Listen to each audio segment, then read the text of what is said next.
Oh, thank you very much. Hanging out with McKee is a lot like signing autographs with Mary Berger, right? You take a lot of pictures for them, and you hold their things. Right ahead, right here. I'm great. How are you today?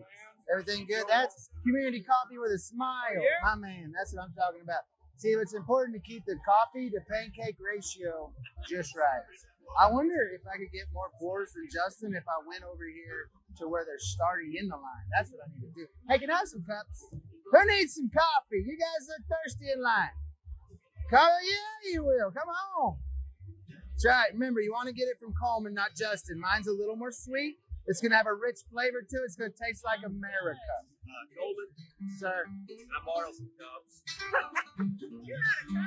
He's out of cups. He didn't have the foresight. Justin, I have a bone to pick with you because I've been flipping over 2,600 pancakes so far. The line is huge. I feel like I'm on my own up there.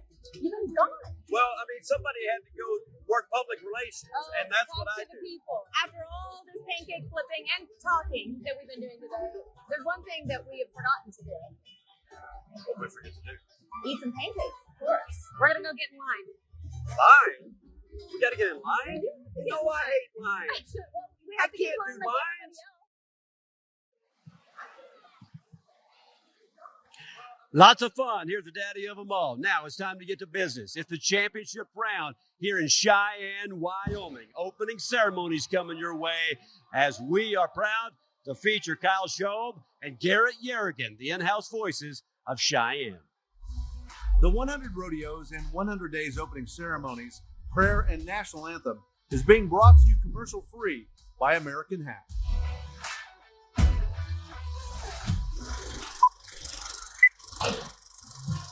Ladies and gentlemen, welcome to the daddy of them all.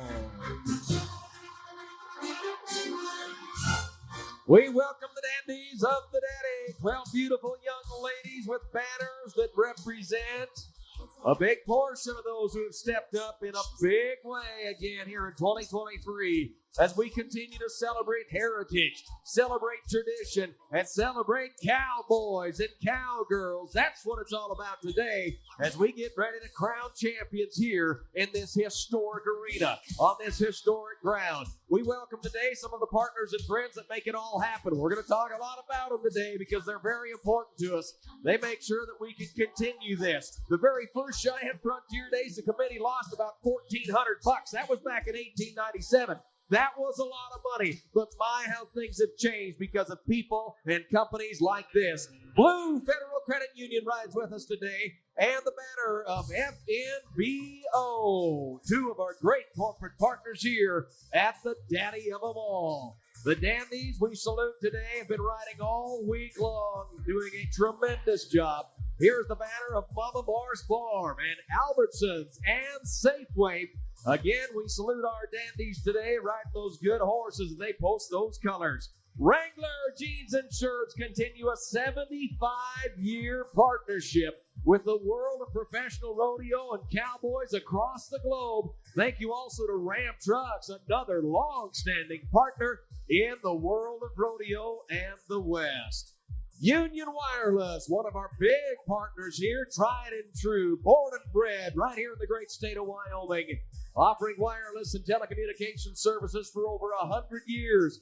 Devon Energy, another one of our great partners here as we salute the dandies. What a beautiful set of horses these ladies ride, no question about it.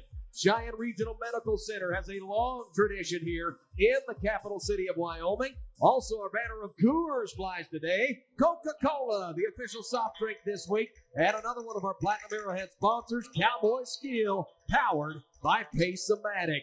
Well, these ladies are going to post them one time. How about we salute all of the partners and friends of the daddy of them all and the dandies that bring them to us today.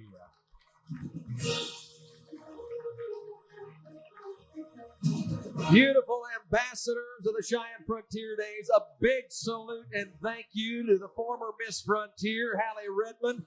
She is the new director of the Dandies, carrying on that legacy that the late Arlene Kinsinger set forth back in the early 70s. 50 years of tradition with the Dandies. We're very proud of that. Speaking of tradition, ladies and gentlemen, would you please welcome Miss Frontier? Frontier 2023, Jordan Johnson. She's going to take the long circle today, the long lap. We salute her for her service over the last year. She rides hard and fast down that 700-foot arena, wearing the split skirts and the buckskins and representing Cheyenne Frontier Days. It's nearly a 100-year tradition with our Miss Frontier and her lady in waiting. Will you please welcome Caitlin Garcia? They will meet here at midfield on the track. They always give a fist bump. They're going to head south, and we're going to have an opportunity to salute them again. Volunteer spirit runs deep in these two young ladies. Very impressive. Jordan Johnson is headed to vet school this fall. They're both graduates of the University of Wyoming. Jordan headed to Washington to pursue her doctorate in veterinary medicine. If she gets ready to turn that pony, she's going to ride one more time for us today. Let's salute a Miss Frontier, Jordan Johnson, and her lady in waiting, Caitlin Garcia.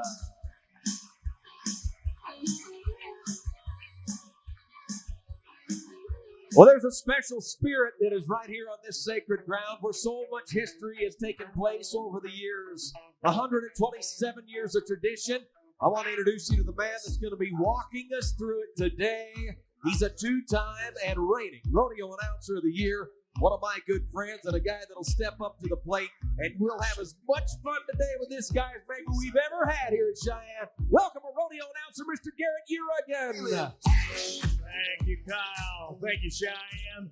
Welcome to the best day of the entire regular season, and that's 100% my opinion, but it's the truth, too. If you don't believe me, just sit back and watch the next couple hours. Today, you're going to watch a day that Cowboys and Cowgirls tried just that much harder for. Because you see, there's 3 buckles that are the most prestigious in the world. It's a World's Championship, it's an NFR Championship, and a Cheyenne Frontier Days Championship. But the road to the championship is paved with hardships. It's paved with obstacles, like World Championship livestock. Today in the Saddle Bronc ride, you're going to watch the reigning world champion Buccaneers black tie in all 3 rough stocks. You're going to watch the animal that they won this rodeo on last year, Sozo in the bareback, Pendleton Roundup Sparky in the Saddle Bronc, and Let's Gamble in the bull riding. But at Wrangler's Shoot 9, we're going to watch some previous champions also, like Newton Novich, Eric Rogers, guys that know what it's like to stand on stage, but they can't do it alone again this year to repeat. So they need every one of you as rodeo fans in Frontier Park to cheer them on to glory on this championship Sunday. There's over $1 million on the line today. So what do you say, Cheyenne? Are you ready? I don't know about you, but I feel good. Well, on this final Sunday, we are so proud of the many freedoms that we have in this nation that we so often take for granted. And I think often about what good are those freedoms if we never exercise them.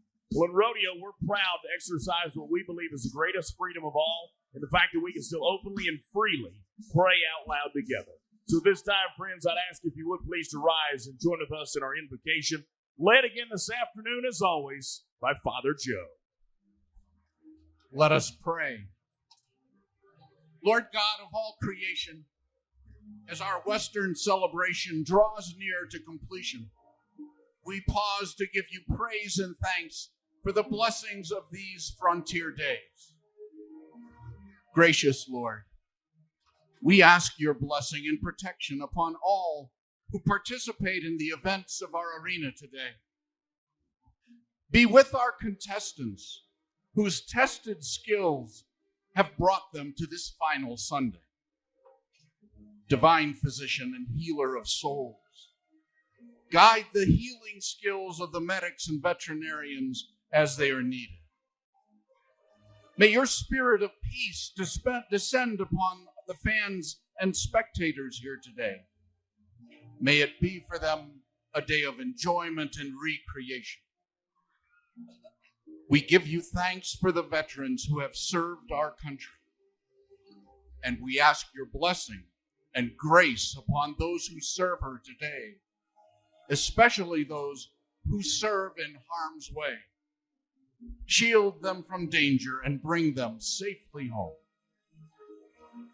Lord, we ask you to bless and to guide our travels till we gather here again next year.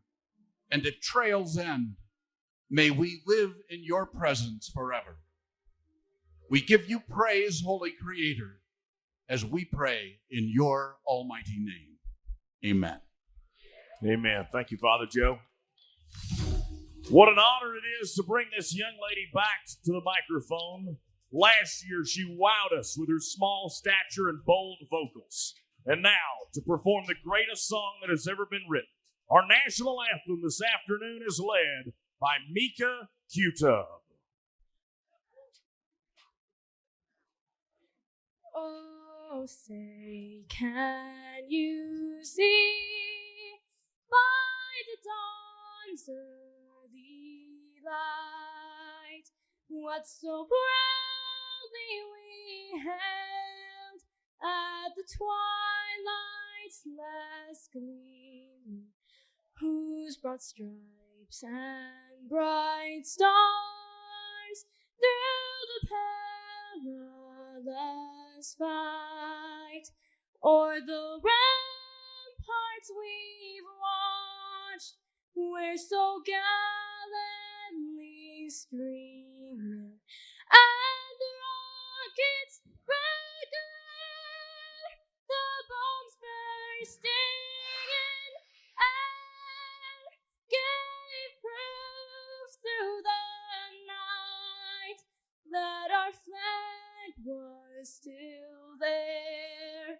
Oh, say does that star-spangled banner yet wave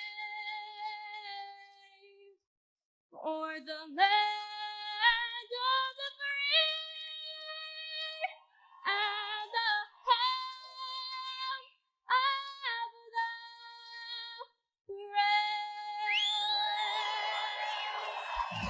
Still as beautiful as always. Thank you, Mika Q-Tub, with our national anthem here on Championship Sunday.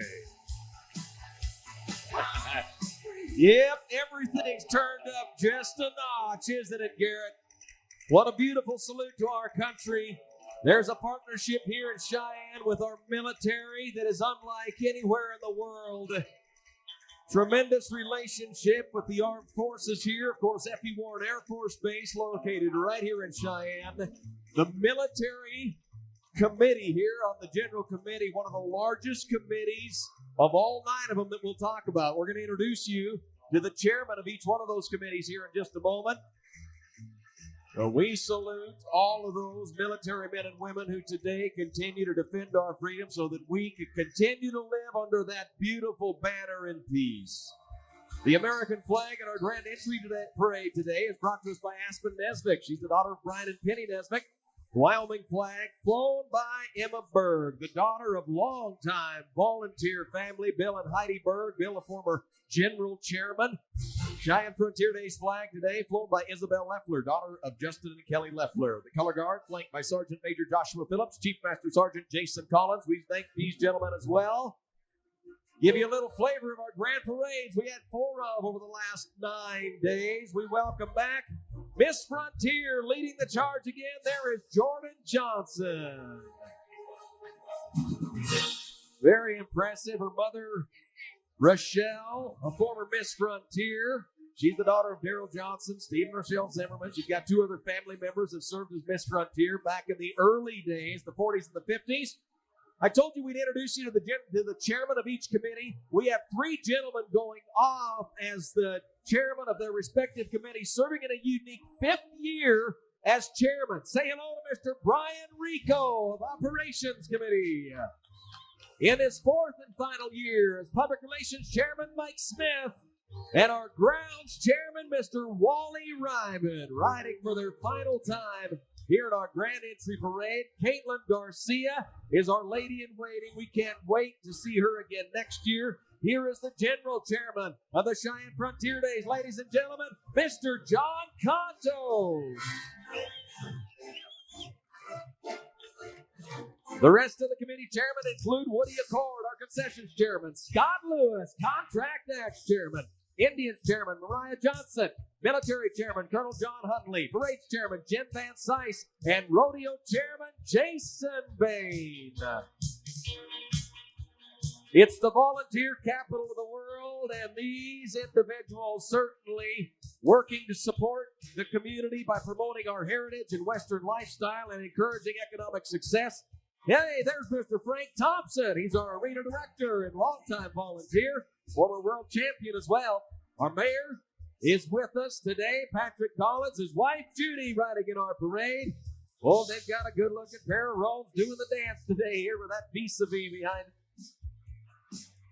Well, behind every good chairman is a spouse giving just as much time volunteering. Will you please welcome the spouses of our committee chairs? Connie Garrett, Kathy Lewis, Adam Quambley, Mary Huntley, Tiffany Smith, Shannon Rico, Sharon Accord, Pam Ryman, Nancy Van Sice, and Sheila Bain. The Marine Corps Mounted Color Guard of Barstow, California rounds out our parade today. Ladies and gentlemen, how about we applaud the efforts of over 3,000 volunteers that make it all happen here. There's a good example of the leadership of them. Garrett, it's time to get down to business. You know, folks, you're not just going to watch a championship round of any ordinary rodeo. Today, you're going to watch the championship round of the greatest show on earth.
With the greatest show on earth comes with the greatest livestock on earth.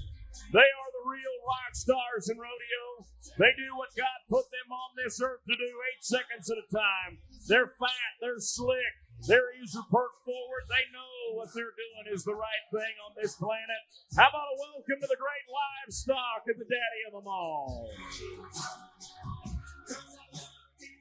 Our first event today is going to showcase those great bucking animals. It's called Bareback Riding. Laramie County Community College has got the Rodeo 101 for you. Bareback riding is one of rodeo's most physically demanding sports. It grew in popularity in the early 1900s when there were no set rules. So some riders would hold on to the horse's mane or loose twisted rope around the horse's girth. Rigging was finally introduced in the 1920s by Earl Bascom, who invented the one-handed rig. The rider must hold on for 8 seconds with only a small leather rigging to hold on to. The rider must mark out, keeping his boots above the horse's shoulders until the front legs drop on the first jump. The horse is scored 1 to 50 points, front end drop, high kick, and the rider is also scored from 1 to 50 points, mark out, leg height, toes pointed out, leg stroke, all while not touching the horse with the free hand. Here we go, Cheyenne. It is time to start crowning champions. Bareback Riding, first man to go, lives in Diamondville, Wyoming. Donnie Profit, the number 11 rookie this year, has got a 2-time NFR horse from Sankey.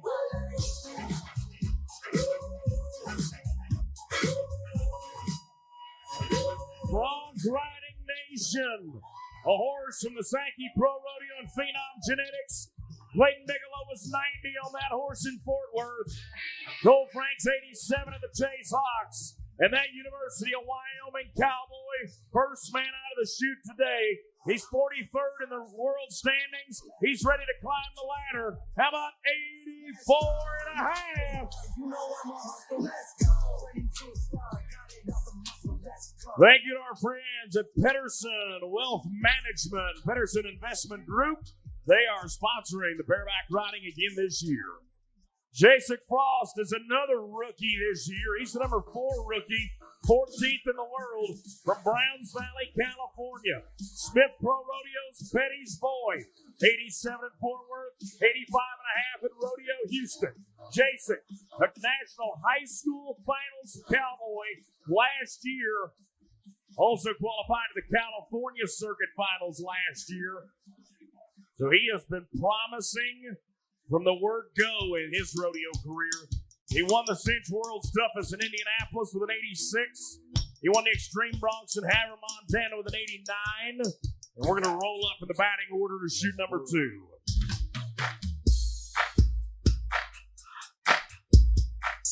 Going to the number 2 rookie now.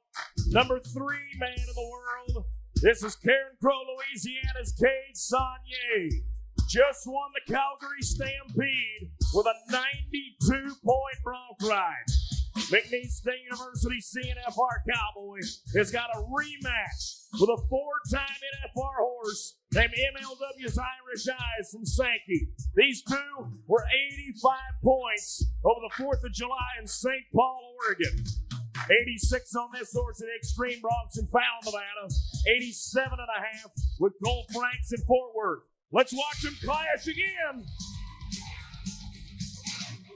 Now go to him, Cade. Boy, that Community Coffee Cowboy is jacked up here on Championship Sunday. Ram pickup men are going to move in and find him the sweet spot back to the ground. And watch this replay on the big screen. It is no secret that Cade Saunier is on a hot streak right now, and he wants a Cheyenne title. How about 87 and a half?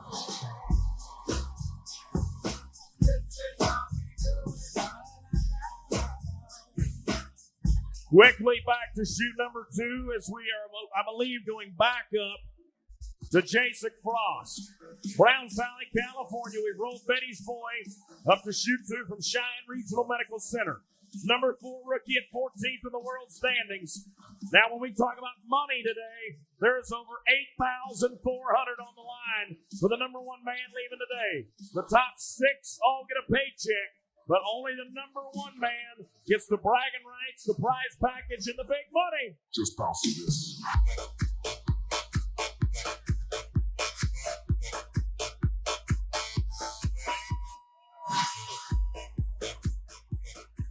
Also won Oakdale, California this year, Santa Maria, the Oaks Rodeo.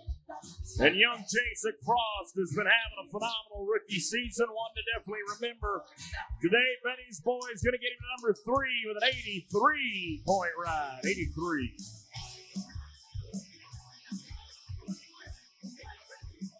Rolling up to shoot 1, Albertsons and Safeway. To a man that, no matter how long he competes, he'll never forget the year 2019.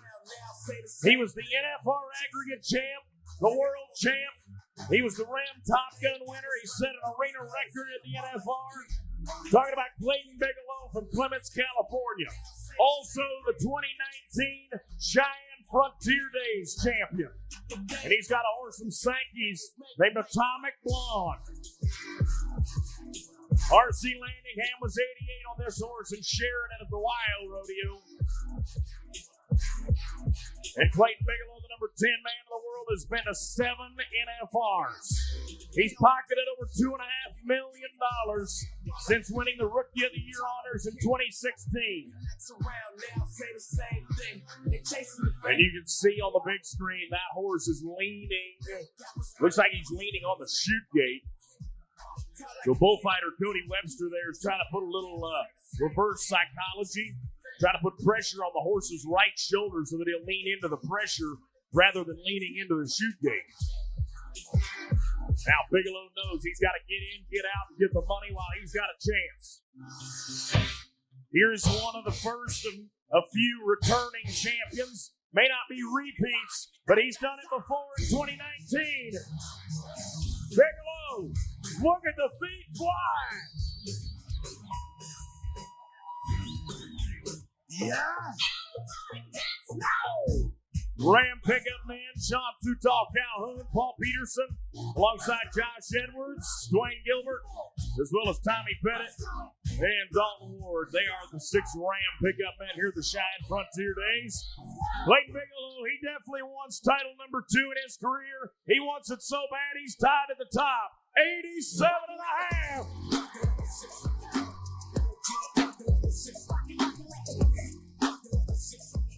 Shoe number 5, over to the right-hand deliveries.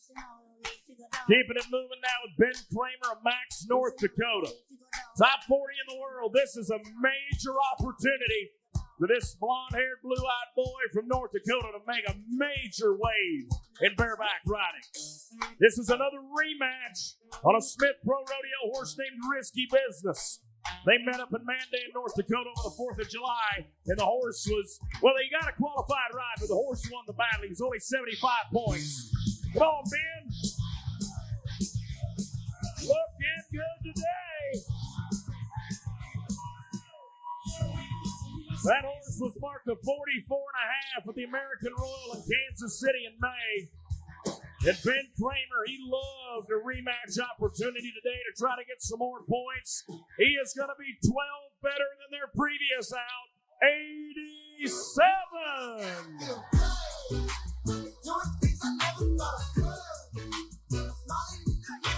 He'll like that outcome a lot better than he did the one in Mandan. Shoot 6. To yet another rookie and yet another rematch. Here is the number 1 rookie bareback rider and also happens to be the number 1 man in the world standings. Keenan Hayes from Hayden, Colorado. And a horse from King and Wentz named Wood Eater. These two met up in Eagle, Idaho, and it was worth 83. Keenan now has got to get 5 more points out of the matchup today to go to number 1 in Cheyenne. The high school wrestler and football player won the rookie roundup this year with an 88. Trying to go to his first NFR and leave there as a world's champion. He won the NFR Open. Come on, Keenan.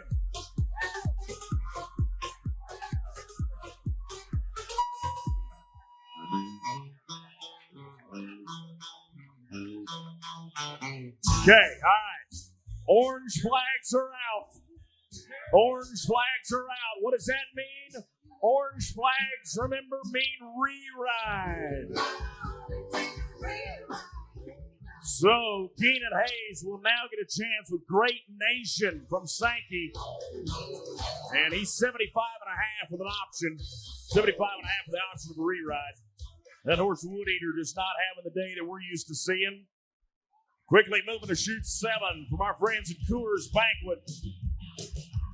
Looking down at Waylon Bourgeois from Church Point, Louisiana. 32nd in the world. Last year's rookie roundup winner in Fort Worth.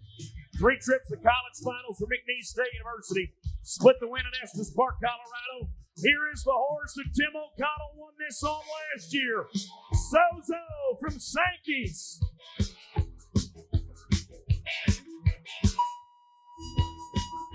That horse has been to the last 4 NFRs in a row.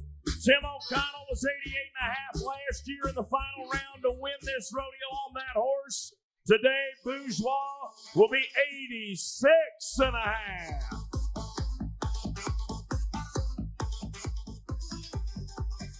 But right now, it's a pair of 87.5s, 87, 86.5, the top 4. There is no tiebreaker procedure. If there is a tie when it's all said and done, we have co-champions. Shoot 8 from Ram. Here's one of the 2 Berry boys to watch today. Dad Kirby's here watching. Macy's watching on the Cowboy Channel. This is the older brother. This is Leighton Berry from Weatherford, Texas. 24-year-old man, number 2 in the world behind Keenan Hayes. Another rematch with an NFR horse from 2021 from Summit named Red Feathers. These two were 89 points in Elizabeth, Colorado earlier this season. So now Leighton Berry is going to reset. Okay. Kirby, deep breath. We'll be back to the sun here in just a moment. Let's go back to Boot Barn, double lot buck and shoot. To a $1.4 million bareback rider that 2014 won the $1 million bonus at the American, the inaugural American. 2014 also won here in Cheyenne. This is the number 21 man of the world, 7 trips to the big show, Richie, champion of Stevensville, Montana. Another NFR horse from Summit named Hillbilly, selected in 2021 to go to Las Vegas. The man that's a native to South Texas, now living in Montana, married an Olympic figure skater, and this is a prime-time athlete. Back off of neck surgery from April of last year, he is firing on all cylinders. The 30-year-old Tarleton State University graduate, a 2018 Canadian champion bareback rider, won Estes Park, or split the win with Estes Park, won Watford City, North Dakota's Extreme Broncs with an 87. And Richie, time to ride.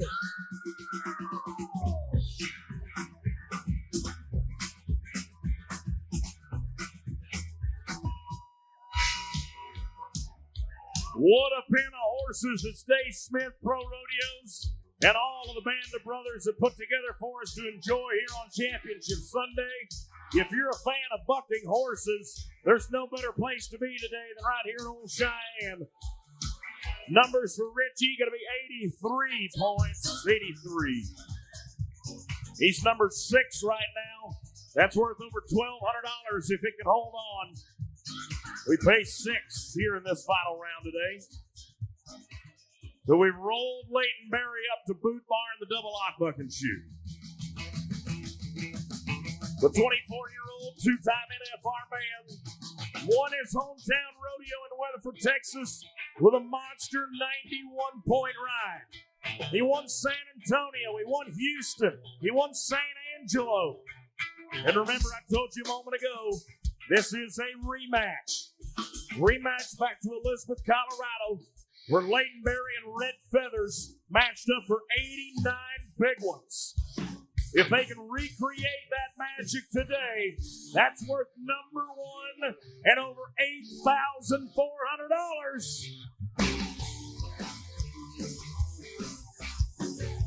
Look at LB go to work.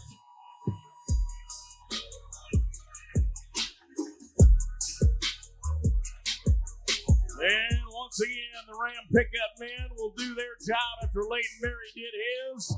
Judges do their job. Good enough for number 4, 86 and a half. Where we should ride slangers and put diamonds in our necks. Pour drink inside my lemonade till it look like a 4th place today. He's actually tied at 4th and 5th. That'll be somewhere around the $3,800 mark on the split. As we go to Inglis, Manitoba, Orrin Larson, 2016 Cheyenne champion, number 9 in the world, 8 trips to the NFR, 2018 Canadian and CFR champion, Prairie Rose from Sankey. Another 2-time NFR horse underneath the 6-foot-tall Canadian that broke his thumb at last year's NFR and had to miss a couple of go-rounds. Now he's back with a win in Salinas. Pinoca gets you another Cheyenne win.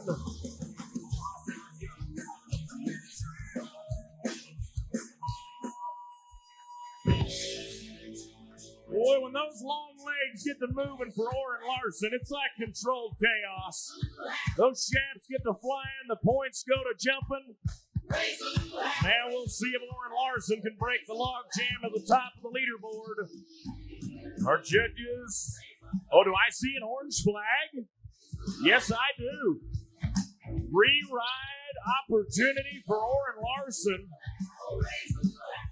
And I got half the score in so far. He's 42 on one side.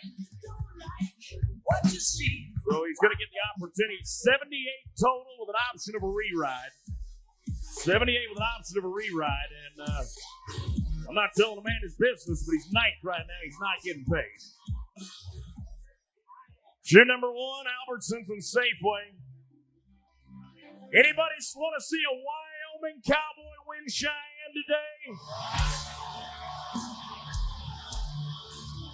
Here's another opportunity for you. Gold Rider is number 5 in the world.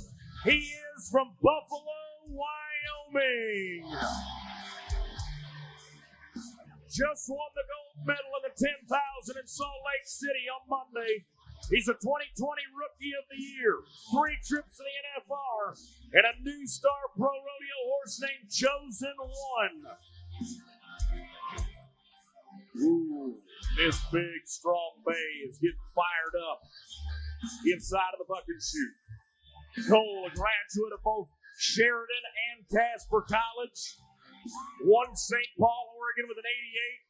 Won rodeos, Houston, first round and 6th round with an 89 and a 90. Won a round of the Calgary Stampede with an 89.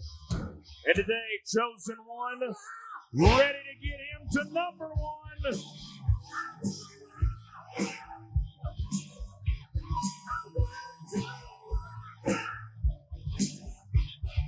Wyoming, give your Bareback Rider a little love today. I don't know that this has ever happened in Cheyenne before, but it might happen today. There are now a 3-way tie at the top, 87 and a half.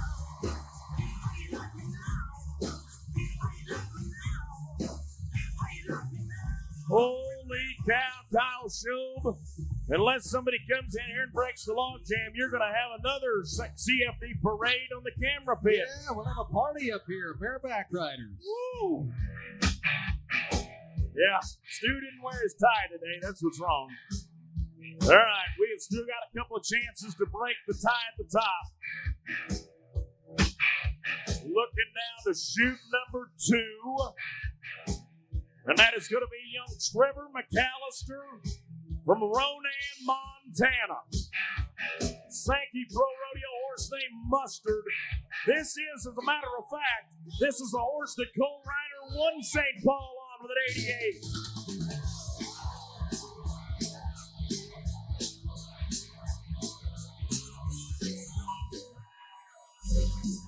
Put a little mustard on that hot dog named Trevor McAllister.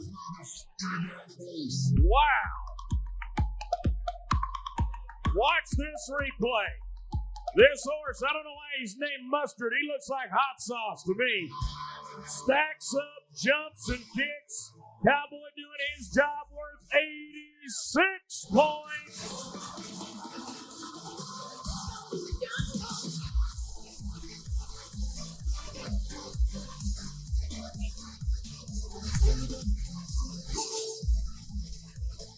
And now we witness the reigning, defending world champion bareback rider. When you bought a ticket today, you bought a ticket to see rodeo's best, right? Well, here we go. World champion bareback rider, 3 trips to the NFR and 3 NFR titles as well. Star witness, a 2-time NFR Orson Smith, is underneath the one and only Jess Pope from Kansas. Get ready to pay close attention, because on this championship Sunday, the Pope is about to deliver a sermon for everyone to hear. Get ready. It's time to testify.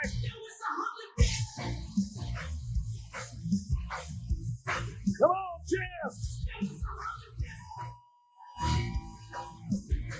The 24-year-old Missouri Valley College man his 13th in the world. He is quickly moving his way back to yet another World Championship season.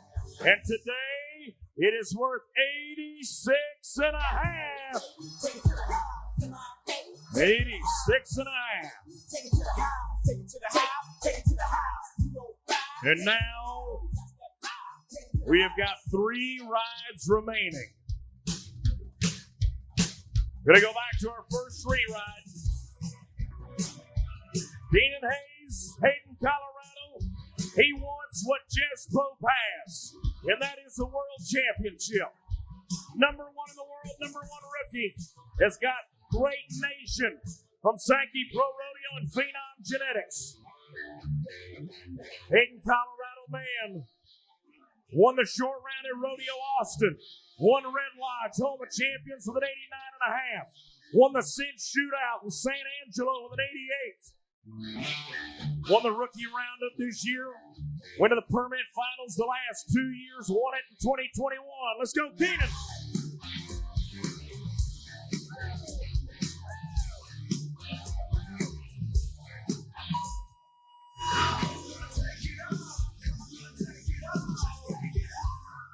What a riding contest today. This is what bareback riders dream of. It's punch for punch, blow for blow. And we will put Keenan in the number 8 spot. 86 points for Keenan. 86. So we are stacked in there. 1.5 points separates first and 8th. A point and a half separating first to 8th. Over to chute 6. FNBO Buck and Shoot. The bareback riding payout this year, just this one contest alone, paying out over $81,000 this year. And now Orrin Larson from Inglis, Manitoba, wants the lion's share of it of over $8,400. Got to be 88 points, Orrin, on another horse in Sankey. Canadian champion, former Cheyenne champion, 7 years ago, 9th in the world. Won 2 college titles, one for College of Southern Idaho and Twin Falls, one for Panhandle State, Goodwill, Oklahoma.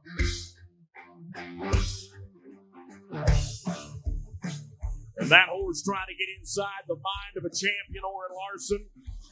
Got to remember, in his mind, he's remembering back to the NFR and that broken thumb, so he's trying to take all the precautions necessary to get in and out of the buck and shoot cleanly and safely. Won the Pinoca Stampede at the end of June. Came back a couple weeks later. Won the California Rodeo in Salinas. Then made his way here to Cheyenne, where he is trying to win his second Daddy of them all in his career. Orrin Larson, the guy we talk about often being one of the taller guys in bareback riding. He's 6 foot tall. Most of these guys come in around 5'4", 5'5". He towers over the competition. And as I mentioned in his previous attempt, he's got a lot of opportunity with those long legs to show off to the judges. My chip on.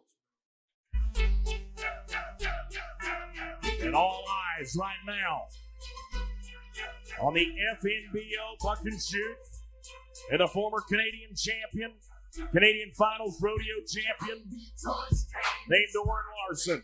Won a round of the Reno Rodeo also this year with an 87. The wildest, richest rodeo in the West. Orrin says, let's go.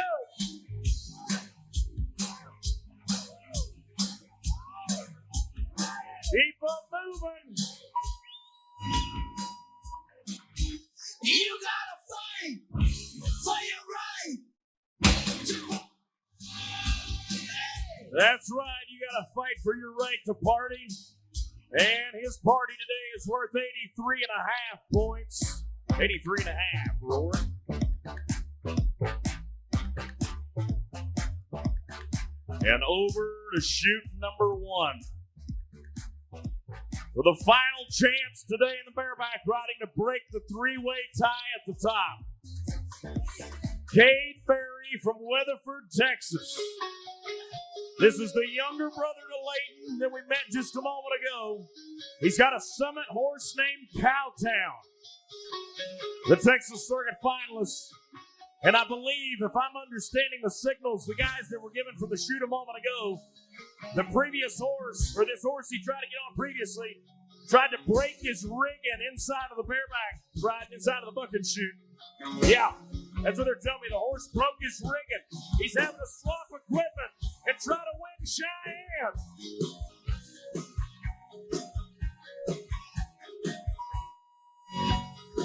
That is the mind of a champion right there, folks. The horse breaks his rigging. He's got to borrow equipment that's not sized for his hand and his glove, and still able to get an 8-second ride on that great horse from Summit named Cowtown. A horse that's been marked 43, 43 and a half. And I'm seeing, mark out rule. The left foot down the flats of the horse's shoulder. And a no score for young Cade Berry. Heartbreak here in the final round for Cade.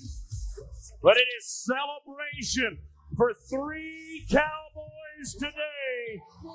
It is world champion Clayton Bigelow, Rookie of the Year Cole Reiner, and who knows, might be the world champion this year, Cade Saunier.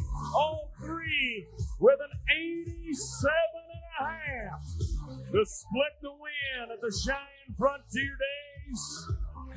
And they will make their parade up to the camera pit there. So look at Cade Saunier's ride on the big screen right now. And what a phenomenal outing. Kudos to Steve Smith and the stock contractors for putting together such an even pen of bucket horses today. And our champions are standing by with my colleague, Kyle Shobe. Well, what a party we have up here, gentlemen. 3 big smiles, Garrett, and rightfully so. Cade Saunier, I want to start with you because you have been quite a story this summer. You stand on the stage at Calgary, big show there. You're number 2 for Rookie of the Year. How does this feel to come to the daddy of them all and carry on a great role that you're on? Yeah, the month of July has been awesome. I've been able to get on great horses, and I've been fortunate to be able to do my job and feel healthy. And it doesn't get any better to win 2 of the greatest, and they're 2 of the greatest rodeos ever, and it's truly a blessing. Well, congratulations to you. Let's slide Cole in here, the home state cowboy. You grew up, as most everybody did, watching Cheyenne Frontier Days. But the fact that you are a Wyoming native, you wear Wyoming on your chaps and on your shirts, what does it mean for you to come here and with all of the home state backing and win the dad? Yeah, I'm very proud to represent the state of Wyoming, and couldn't be happier to win it in front of this crowd and these fans. They support me all year round, and I love this rodeo, and this short round is electric, and it's a pretty special moment and something you dream of as a little kid. I assume you've got some family, some friends maybe here today?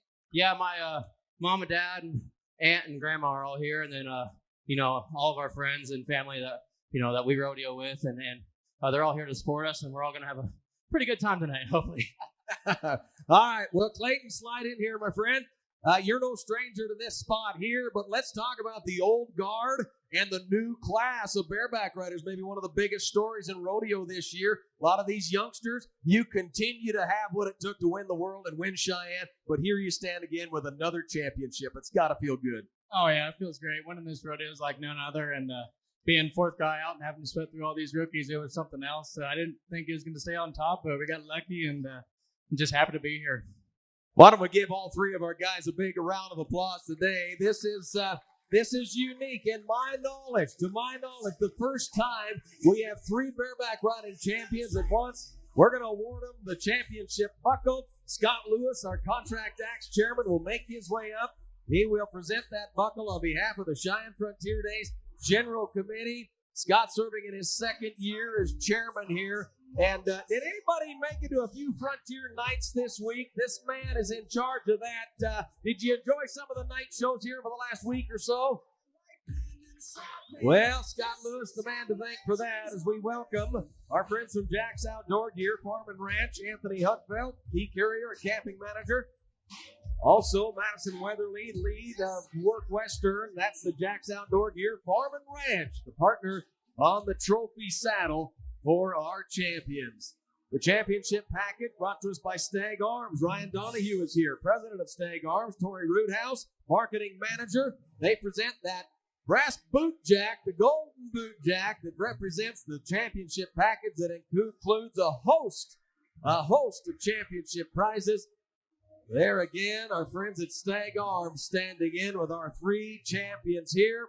Garrett, today we're going to have a chance to talk to them. We'll mount them a horseback and give them one victory lap around this arena. Our three bareback champions, Kate Saunier, Clayton Bigelow, and Cole Ryder today. This victory lap will be entertaining. Get your Snapchats and Instagram stories ready, because I feel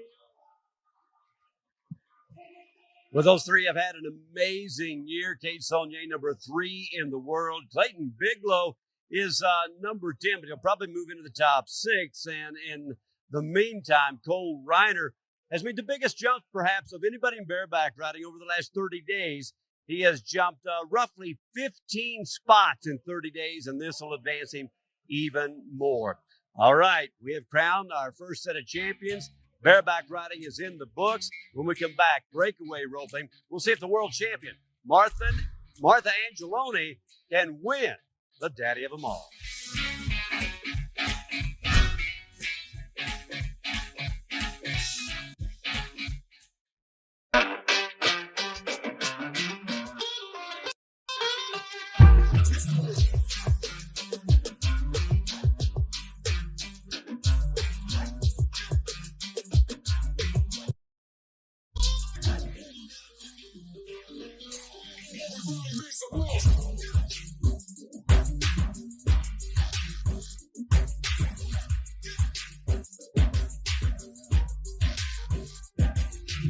Get your horse stepping in the right direction with Vetrason's new mobility line. Vetrason Hoof Care's spray applicator offers an easy and effective application for thrush, seedy toe, and white line separation. It cleans, protects, and repairs for optimal hoof health. Vetrason's new hoof soap purges and removes hoof-eating microbes and works great for abscesses and more advanced cases of white line separation and thrush. Vetrason Mobility, available at your local tack and feed store. He rises to the occasion. He was so confident as a 3-year-old. He's strong, no matter the setup. He took everyone by storm. You know, he leaves the corner sharp. This horse is competitive. He always gives me all he has. And when it's his time, he always puts me in position.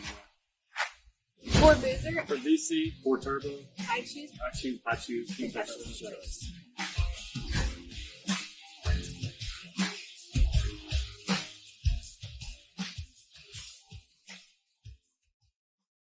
craftsmanship is created little by little, day by day.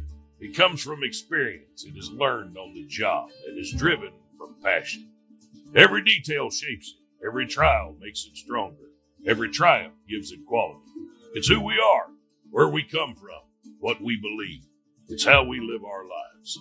Skill and artistry, integrity and pride are built into every windmill ceiling fan.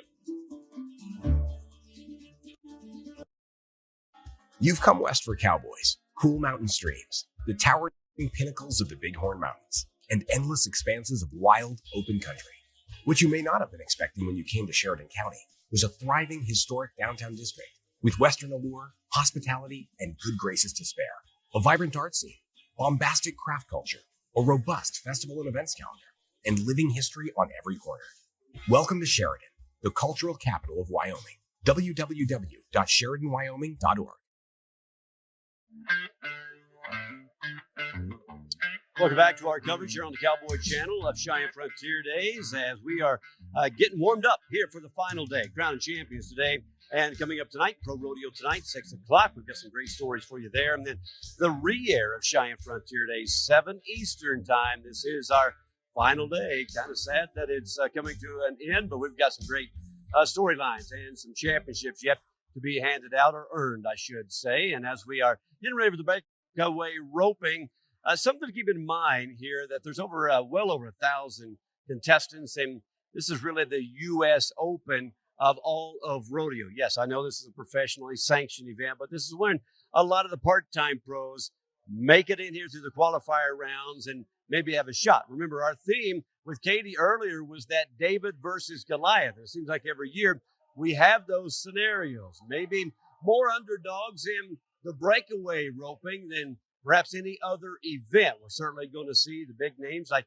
Joey Williams and the reigning world champion Martha Angeloni, but you're going to see some people like Cheyenne Hayes, who has not been a household name until this last week, and she's really been one of the high points in breakaway roping. So an opportunity for some of those underdogs to step up and win the greatest title of them all. Let's get to shoot number 9 for the breakaway roping.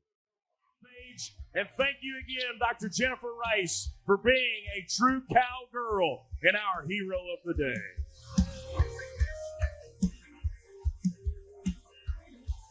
So I mentioned Dr. Rice was here competing in the Cowgirls breakaway roping. Now we're going to get to watch her fellow contestants. We're ready to crown our next champion, and it comes to the breakaway roping. Here's Rodeo 101. I'm Jordan Jo Hollabaugh, the 2019 Cheyenne Frontier Days Breakaway Roping Champion. Cheyenne Frontier Days draws more female contestants than any other PRCA rodeo. The breakaway roping rules are simple. The calf is given a head start. If the contestant leaves the roping box before the calf crosses the line, they have what we call broken the barrier, resulting in a 10-second penalty. The rope must go clean around the calf's neck, referred to as a bell collar catch. Any legs, tails, or ears in the loop all result in a no time. Once the roper makes the clean catch, they stop their horse, stretching the rope to its end, where it breaks a small nylon string away from the saddle horn, and the time stops. Let's go, girls. Here we go, cowgirls. Time for a little breakaway roping. First one to go, Cheyenne Hayes from Blanchard, Oklahoma. Cheyenne Hayes, Oklahoma lady to start us off, Prairie Circuit finalist last year. Won a round at the Prairie Circuit finals. Off and running. Ain't gonna be no time to start us off. Unable to connect with the head catch. No time for Cheyenne.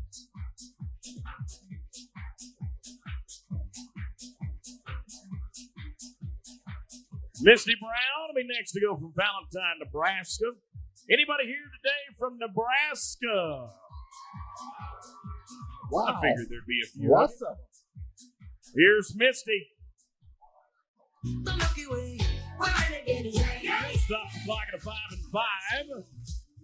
5 and 5 for Misty Brown. Want to say hello to Captain Entertainment. He is Colonel Feelgood, First Class Private Officer Fun. He is the CEO of the Chicken Mafia, Cody Sosby, joining us today.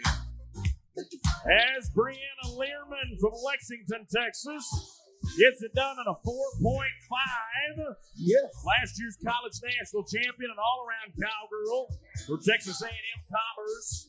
Brianna Learman, 4.5, nice run. How's everybody feeling in the Misters? You guys good with the Misters? Feels good? I'm All hoping that that's the only only water coming from above today. Willow Wilson, Bags, Wyoming, Mountain State Circuit finalist. No time for Willow. Another all-around cowgirl. Team roper and breakaway roper. Going now to the number 9 lady in the world.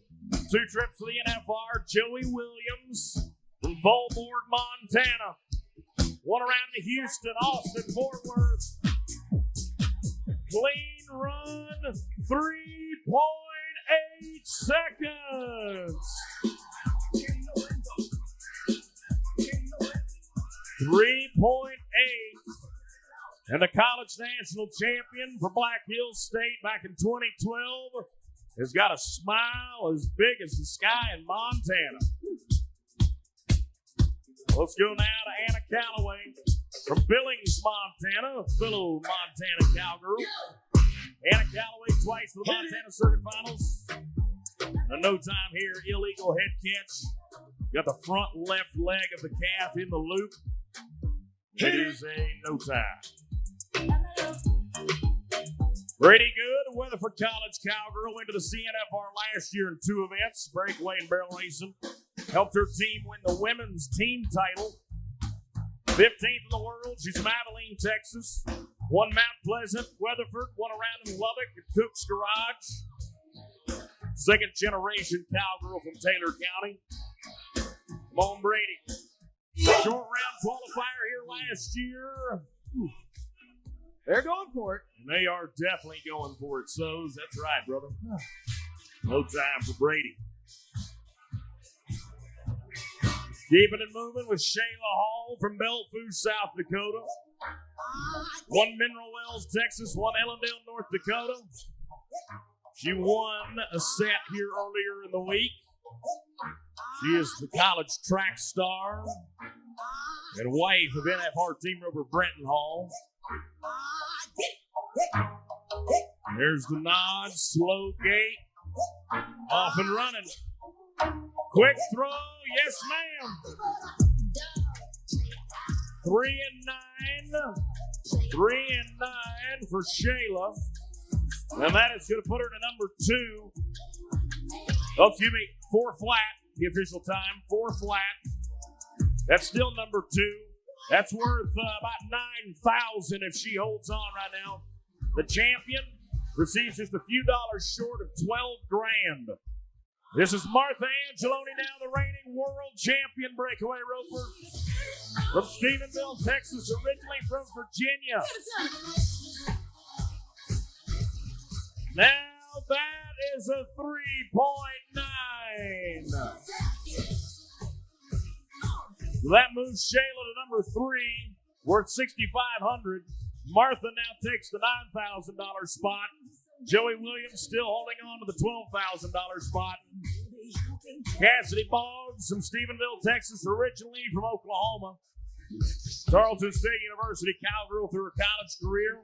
Before that was an Oklahoma high school standout. That is the look of concentration right there on the big screen. Or your television at home, you're watching the same thing we're looking at on the big screens here in Frontier Park. Dog and Pony Productions, real screen video, bringing it to us. Miami equals. And a 4 and 7 for Cassidy. 4 and 7. That's number 5. That's worth a little over $2,500 if it was over right now. 2 left to go. Kaylin Helton, Texas Circuit finalist, the 2-time Texas high school champ, also from Stephenville. No time for Kaylin. So final lady to go. Breakaway Roping brought to you by Cheyenne Women's Imaging Pavilion. They brought us the Cowgirls. Brandy Schock from Chadron, Nebraska. The women's coach at Chadron College. She's a graduate from the University of Wyoming. Hey! Went to the CNFR for UW while beating stage 4 Hodgkin's lymphoma. Come on, Brandy. I got the golden touch. 4.4 for Brandy. 4 and 4 put her to number 4. That's worth over $4,300. But today, the championship of the breakaway roping is going to go to Montana, Montana. Joey Williams from Fallborg with a 3.8-second run is going to pocket $11,965 for her win today. And she beats out Angeloni, the world champ, by 1/10. Beats out the track star Shayla Hall by 2/10. And right there's the top 6 that are all getting a paycheck here on Championship Sunday. And she will make her way to the camera pit as we take a look back at that winning run today. Joey Williams, just smooth and fast. Horse does a phenomenal job getting down and stopping that clock right there. You see in the background, 3.8 seconds to win the 127th Cheyenne Frontier Days. And we'll get her dismounted. Randy will take care of the horse for the moment. And there she is, folks. Your breakaway champ of Cheyenne, Joey Williams, is standing by with my partner, Kyle. Oh, Joey, big smiles. I'm sure a world of emotions here. You're a ranch girl from South Dakota, married into a Montana ranch family. But the last few years, the ladies breakaway roping providing so many opportunities for ladies. How does this feel? Do you ever think you'd have a chance to stand here on the biggest stage in the world of rodeo? Honestly, I can't thank Cheyenne enough for letting us rope here. This is really what dreams are made of. Well, Tom Hersey was on the Cowboy Channel earlier today, talked about next year is going to be the year of the cowgirl here at Cheyenne. The last several years, you've certainly come into the spotlight. You're part of that history now here in the record books in Cheyenne. Yeah, this is truly a great feeling, and I'm so blessed a bunch of my family came to watch, so it's been a great day. Talk about your horse partner. I know that's a pretty important part of this equation. You've got a pretty special one there with you, don't you? Yeah, she really tries every single time for me, and I couldn't be more proud of her. Well, congratulations. We're going to get you some hardware, get you a saddle. Congratulations to the Montana Cowgirl, Joey Williams, our champion, will receive the buckle given by our Indians chairman, Mariah Johnson. And Miss Frontier, her lady in waiting, stand in there for the picture as well. We've got the saddle donated by the Cheyenne Women's Imaging Pavilion. They've been a partner here all week and continue the great tradition of a partnership here at the Daddy of them all. David Haid and Dr. Jim Hubbard are here today. Good to see the longtime volunteer there, Dr. Hubbard, with us. Proud to have him on the stage here as we present our breakaway roping champion. The championship package now brought to us by Albertsons and Safeway, one of our corporate partners here. Joe Sparks, the district manager for Albertsons Safeway, his wife Wendy, daughter Charlotte will stand in with the champion. Good looking cowgirl hat there, young lady. All right.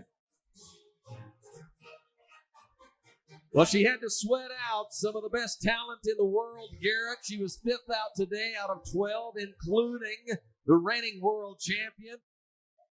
Well, congratulations to the Montana Cowgirl. Big win at Ellensburg last year. Now the big win here at the Daddy of them all in Cheyenne this year.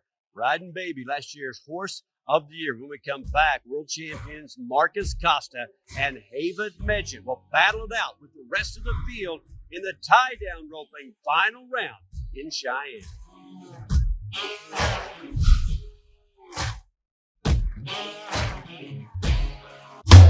I like the pride I feel when I put on an American hat, knowing that I'm part of a family that embodies the same values that we do as a family. I like what they stand for, love their Constitution, wouldn't be with anybody else. We're proud to be Americans. And we are proud to wear American Hat Company.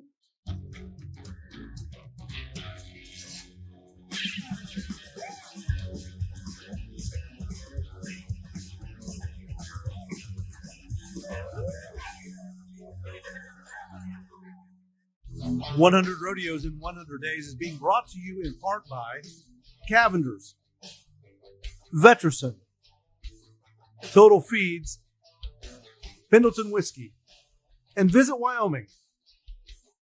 For more than 125 years, Savage has embodied the American spirit through a legacy of accuracy and unwavering dependability. We've defined an industry and continue to shape its future. Savage is for those who never settle. Authentic, true, and American strong. We are Savage. This is Tom. Tom here is a serious guy.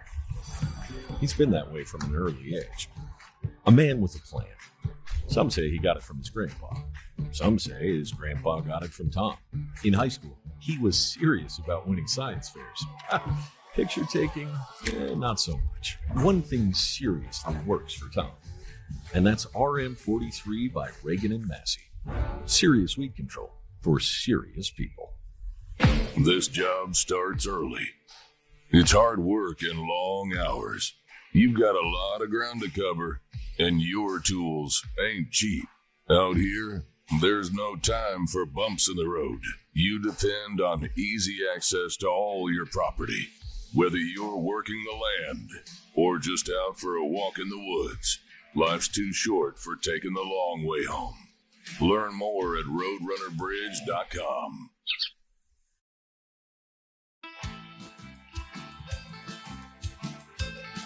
American Indians have always been a big part, I should say, of the Western history, especially here in Cheyenne. Back at the very first gathering at Cheyenne in 1898, they started with the Cowboys. It was the Cowboys and the Indians coming together to show the world how we celebrate the Wild West and keep the cowboy culture and the Indian cultures alive and well. So with that said, we're getting ready for the tie-down roping here at Cheyenne. I was talking a couple of days ago about Haven Medjid and how he has had a phenomenal horse. One of the standout horses, in my opinion, in the competition. And in tie-down roping, especially with the long score and the big pin, that can make or break you. As he borrowed his wife's horse, Shelby Bosley's Little Punch.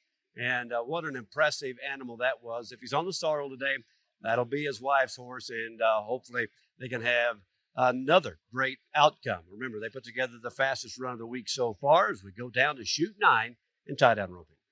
The chore that can be traced back to the 1800s at the old working ranches of the West. Derived from roping calves for medical treatment and branding. Tie-down roping started when ranch hands went head-to-head to see who was the fastest roper. Starting out as informal competition between ranch hands, tie-down roping now relies on good horsemanship and cowboy athleticism just as much as roping. The quickest tie-down roper takes on the buckle. Here in Cheyenne, the calf is given a head start. If the rider starts before then, a 10-second penalty is given. While the cowboy flanks and ties the calf, the horse assists by keeping the rope tight. The rider must rope the calf, flank it to the ground, and tie any 3 of the 4 legs together. The clock stops, then the rider must remount his horse, slacken the rope, and wait 6 seconds. The calf must remain tied. The fastest time wins. Going now to our first man by the name of John Douch from Huntsville, Texas. Number 20 ranked man of the world, 2016 permit champion, 2018 college national finalist for Hill College. Been to the last 2 NFRs. Of course, we talk about his mentor, the 8-time world champion, Joe Beaver. Yeah, buddy. 10.9 for John Douch. 10 and 9. The calf's got to stay tight for 6 seconds, of course. Our field official, Bruce Keller, gives the nod. All is good. Well, trackside, we welcome the Riata Ranch Cowboy Girls. Maya Bryant out of Australia, Roman riding to kick it off today as we continue to rope inside. Keep an eye on the ladies trackside. Want to say thanks to our friends at Bison Wealth Management for bringing us our tie-down roping. Bison Wealth Management. As we go to Carson Sunvazin from McDade, Texas. The 21-year-old that's the number 6 rookie tie-down roper today. Carson Sunvazin, 5'11", 200 pounds. Here we go.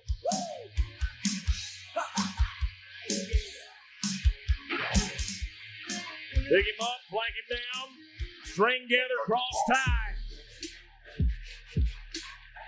And that'll be a 12 flat. 12 flat. The tie-down roping, we pay 8 monies today. Tie-down roping pays $9,200 to be the champ today. The tie-down roping payout is the largest at $157,000 that we'll pay out just for the tie-down roping alone this year. On a wing and a prayer and a glorified greyhound. All the ladies showing you some gray style. Look at the vaults. Look at the vaults. Wow. Eden Bloom is with us today. Ava is here as well. Laney Holbrook and Maya Bryant riding with the Riata Ranch. Well, let's get into the all-around race here today. Taylor Santos is here in 2 events today, the tie-down roping and the single steer roping. And he leads the all-around in Cheyenne by $962 over Stetson Wright. Stetson's only in 1 event today. Well, Santos has got to capitalize to be the all-around champion.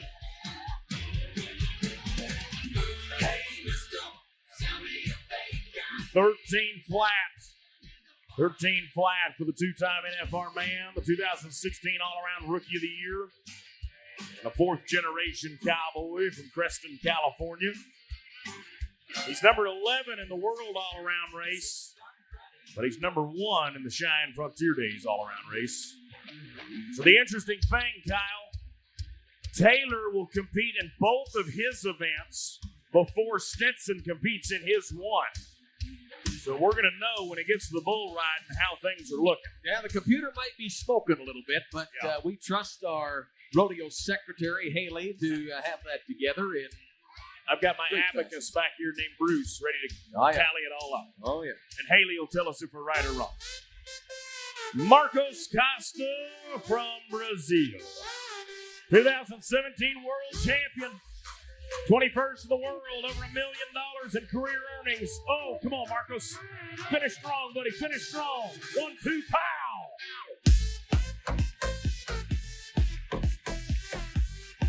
Works every time. 11-2. 11-2 for the old 1-2 pow.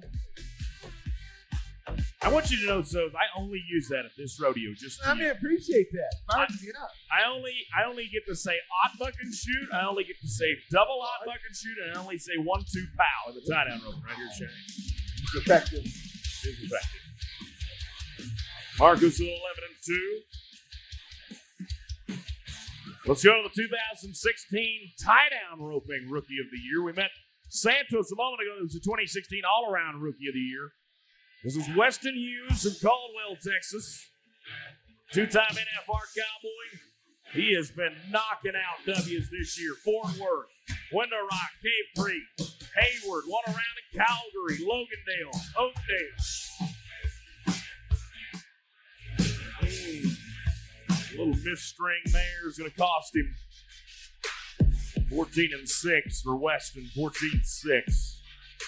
Hey, me and Randy are watching that replay there. It looks like he kicked him right in the chops. Yeah.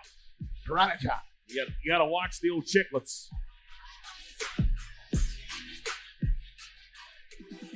Quade Hyatt lives in Canyon, Texas. Quade Hyatt, the 2020 Texas Circuit Finals qualifier. 2 trips to the permit finals in his early career. Twice onto the CNFR, once for Cisco College, once for West Texas A&M. He is the reigning all-around cowboy at the College National Finals Rodeo, just up the road to Casper. 3 generations of championships in his family. His grandpa, Butch Myers, won the 1980 Steer Wrestling World Championship. His uncle, Rope Myers, won the 01 Steer Wrestling World Championship.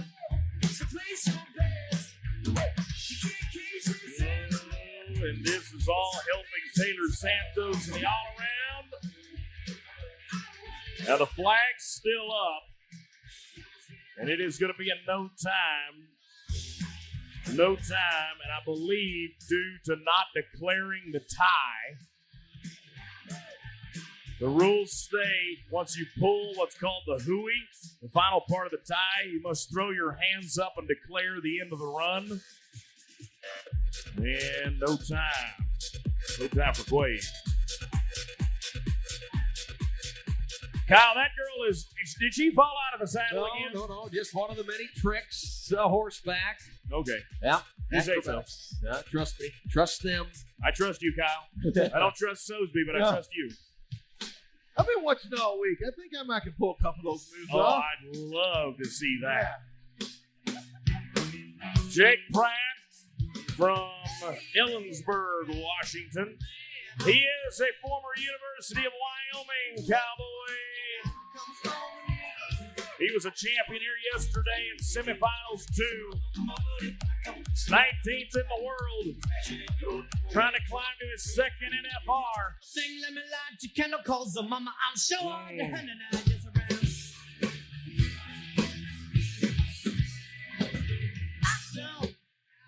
Boy, and the fresh calves today over the weeks are starting to show their strength. 18-5 for Jake, 18-5. Now remember, the 6 seconds has got to pass. It does not. And in no time for Jake Pratt. Calf kicks free. Now, Kyle, did you tell me she was 13 years old? 13? Yeah, that's young Ava. Yep, 13 years old out of California. There comes our Australian friend, Maya Bryant, on the gray horse, waving. Yep. Whoa, look at the shoulder stand. She's upside down, Kyle. Yep, that's big sister Eden there. Okay. Yep, she's all right. Woo.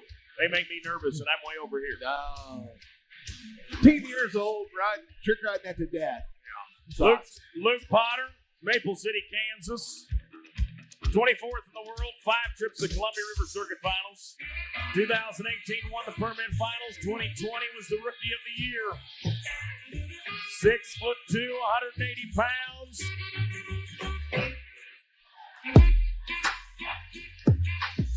That young Kansas kid just went to number 1, 10.6.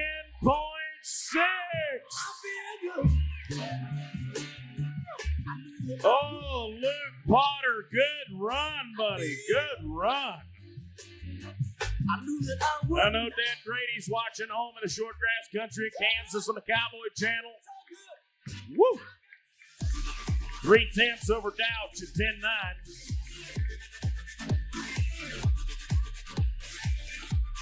10-9.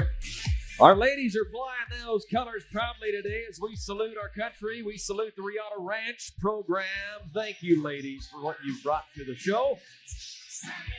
Haven Midget, Miles City, Montana. 2019 champion of the world, NFR champ, Rookie of the Year, college champ. Similar story to Clayton Bigelow. He'll never forget the year 2019. Haven, yeah, another one's going to kick.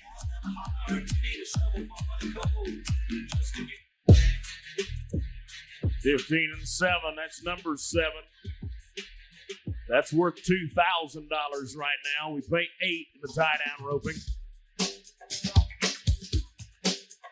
We pay 8 monies. Final 3 guys to go. Here's the guy that's been giving me a hard time about calling him old. I'm not calling him old. I'm calling him experienced. There it is. I'm calling him talented. Yeah. I'm calling him a guy that's been showcasing his abilities for the past 20-plus years. Because you see, it was 21 years ago last month that he won the college national title for the Oklahoma State University Cowboys. It was 2010, 13 years ago, he went to the NFR. Trent Krager from Stillwater, Oklahoma. I'm going to say it again because I want him to get fired up. He's 43 years old. He's one of the older guys in the field today, but he can still show these kids how to rope. I don't do the most, but I do a lot. I'm going to make a toast because we still alive. Let's win the daddy today. I feel like pop. Stick it on him. Shoot the shot. Get to him. I'm coming in. Now, pick him up, flank him down. Clock's ticking.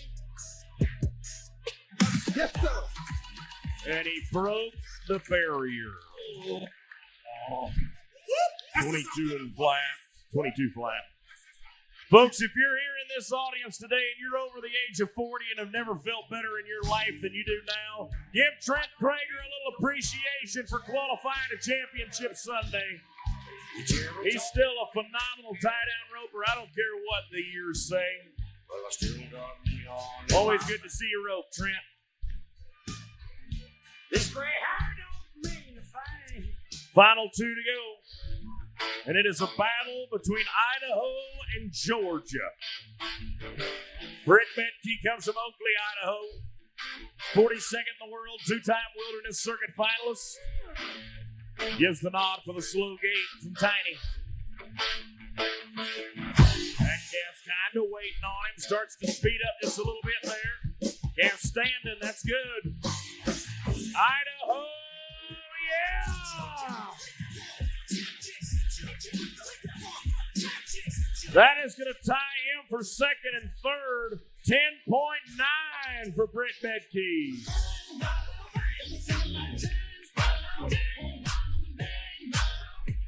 And then there was one. It is a young man named Tate Thomas. Now, your screens may say Sterling City, Texas, but I know better than that. He is from Ranger, Georgia. Grew up in a roping and rodeo family.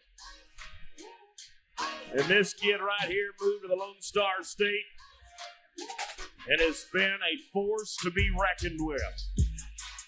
Tate Thomas got to be 10.5. 10.5 seconds away from winning the Cheyenne Frontier Days.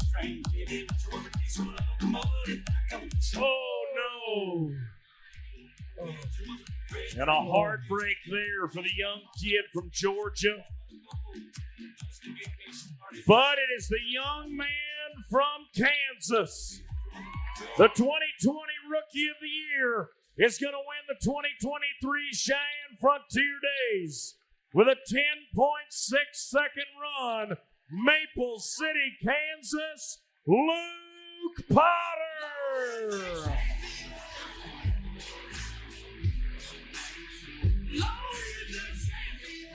Boy, what an exciting day for the whole Potter family. I know they are been glued. They have been glued to the Cowboy Channel back home in Kansas. And there is going to be a celebration on the Sunflowers tonight. And congratulations to another former high school rodeo star, Luke Potter. And he has quickly and proudly made his way to Kyle. Boy, what a round of tie-down roping today. You're former Rookie of the Year, but you're not a household name yet. Something like this is going to change that around the country of pro rodeo. Congratulations on a big win at the Daddy. Thank you, sir. I appreciate it. Talk to us about, in your young career, who's been there behind you? Who's helped you get to this spot? My dad. He's the biggest supporter I've ever had. He's my best friend. He made it over here to watch today, so I'm so tickled. I'm sure you've got some family at home watching on the Cowboy Channel as well. Very proud. What did it all take to come together today? You're up against a field of pretty stout names, lots of talent, and a pretty high bar that was set with the first run out with John Douch. You just took care of business. Yeah, a lot of luck, I imagine, is what it went into it. You have to have some good calves over here to do good, and I had a bunch of good calves this week, so just plumb tickled. How's it feel to be standing here in Cheyenne as the guy's about to receive that buckle? It feels awesome. Couldn't describe it. All right. Well, congratulations. Stay right here. We're going to bring you that buckle. Mike Smith's our PR chairman. He is going off the general committee this year after 4 years as the PR chairman. His work has been tremendous as the leader for the PR committee. As we bring in our saddle sponsors, Randy and Bob Miller, Dave and Kelly Henry are here. We welcome then good friends from Houston here supporting the Cheyenne Frontier Days today. Yep. The Millers and the Henrys all the way from Texas standing in and sponsoring that trophy saddle for our tie-down roper.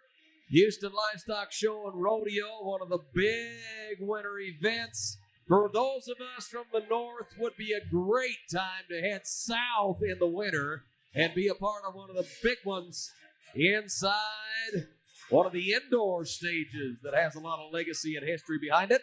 We welcome our friends from the Boot Barn here today. Jacob Greenhog is here, booth manager, CFD Boot Barn, located right here on the park. And Alex Sprouse is joining us today, the Boot Barn, one of our great partners here at the Daddy of them all, and our tie-down roping champion, rising star in the world of tie-down roping, Garrett.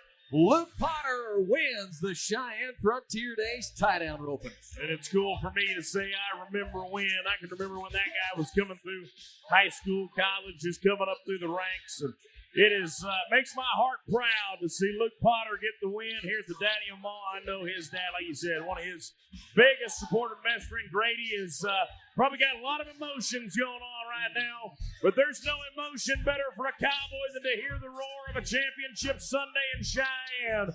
How about it for your tie-down roping winner from Kansas, Mr. Luke Potter.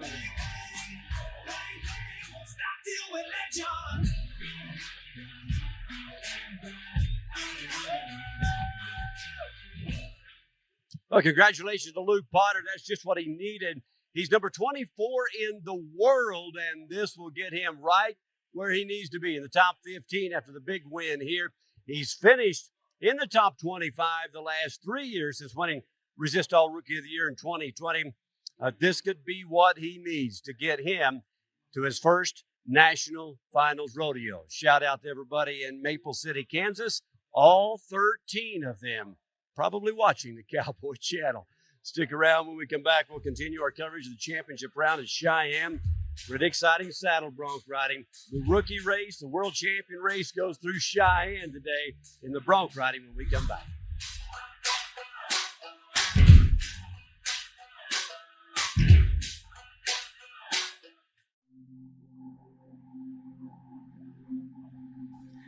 There's no pretending to being a cowboy. Either you are or you aren't. Which is why everything we do as a company improves or preserves this way of life. The romance, the honesty, the toughness, the craft. More cowboys, please. America could use them. Resist all. We live it every day.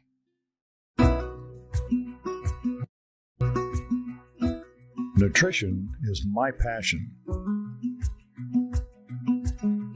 My formulas come from over 50 years. Every product contains my unique blend of micronutrients. My focus is health from the inside out.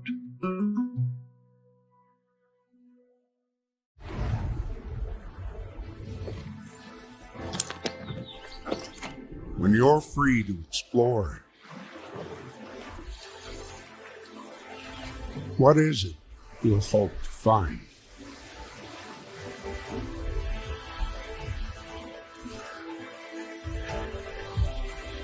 The truth lies west. It's time to discover yours.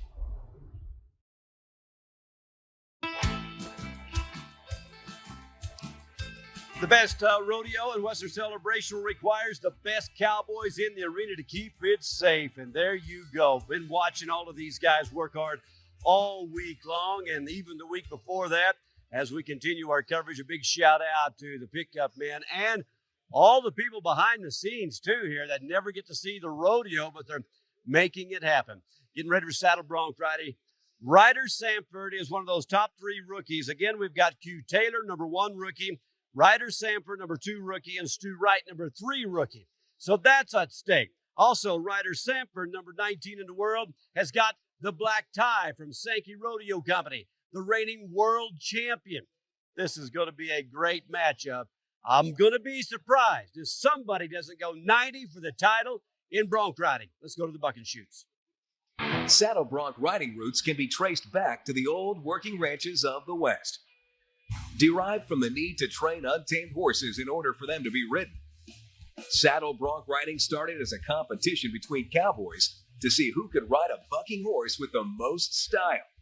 Starting out as a friendly competition between cowboys, saddle bronc riding has grown to be known as the classic rodeo event. For a short period of time in the early 20th century, women also competed in saddle broncs in Cheyenne. The rider, using a saddle with free swinging stirrups and no horn. The rider must stay on for 8 seconds with only a single cotton rein to hold on to. The rider must mark out, keeping his boots above the horse's shoulder until the front legs drop on the first jump. The horse is scored 1 to 50 points, front end drop, high kick, and the rider is also scored from 1 to 50 point, mark out, leg height, toes pointed out, leg motion, all while not touching the horse with the free hand. Saddle bronc riding was the first rodeo event to be introduced to Cheyenne Frontier Days. Classic event time, saddle bronc riding. Here we go with Cameron Messier from Harold, California. It's got the horse that Stetson Wright won the bronc riding here on last year with an 88. 4-time NFR horse named Pendleton Roundup's Marquis.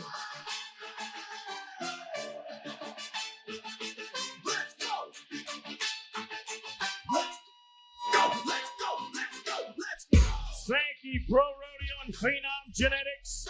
That's one of their 2 two-time superstar bucking horses that we're going to watch today. And Cameron Messier, the College National Finalist for Feather River Community College, gets us started this afternoon with 83 and a half. Get up off that thing. Chute number 5 is where we're going from Cowboy Skill. Tegan Smith, Winterset, Iowa. Smith Pro Rodeo's horse named Exposed Vegas. Dylan Hancock, 86 in Mandan. Reed Neely, 82 in Fort Worth. Tegan Smith qualified to the NFR in 2021, where he won a go-round. It is so far one and only appearance yet to the NFR. 2 times to the Ram National Circuit Finals from his 3 trips to the Great Lakes Circuit Finals. 2018 won the Permit Finals. He's been a college national finalist in the saddle bronc riding and the bull riding for Clarendon College. Oh. Okay. That's what seems to be the problem here, Garrett. Just kidding. That horse is wanting a corn dog. So yeah. Says, I'm not bucking until I get a corn dog to benefit the Wyoming Hunger Initiative. Ain't doing it. I'm sitting right here. So we roll. Yeah. So yesterday, if you were with us, it was Corn Dog Day. For every corn dog sold, yes, we donated $1 to the First Lady of Wyoming's Wyoming Hunger Initiative. Yes. We're going to present that check here in just a few moments, and I know it's going to make everybody proud of those corny dogs they ate yesterday.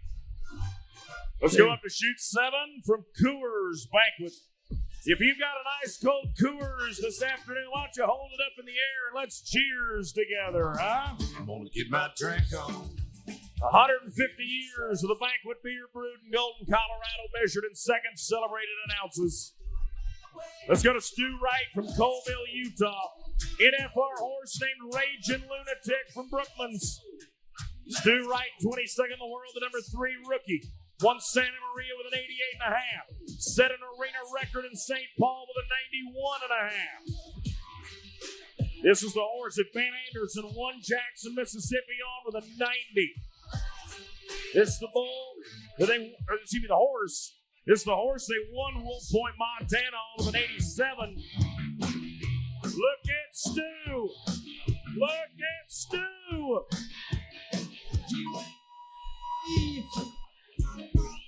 That is Cody Wright's youngest brother. That means that's Stetson's youngest uncle. The young man that suffered a broken back early on in his rodeo career.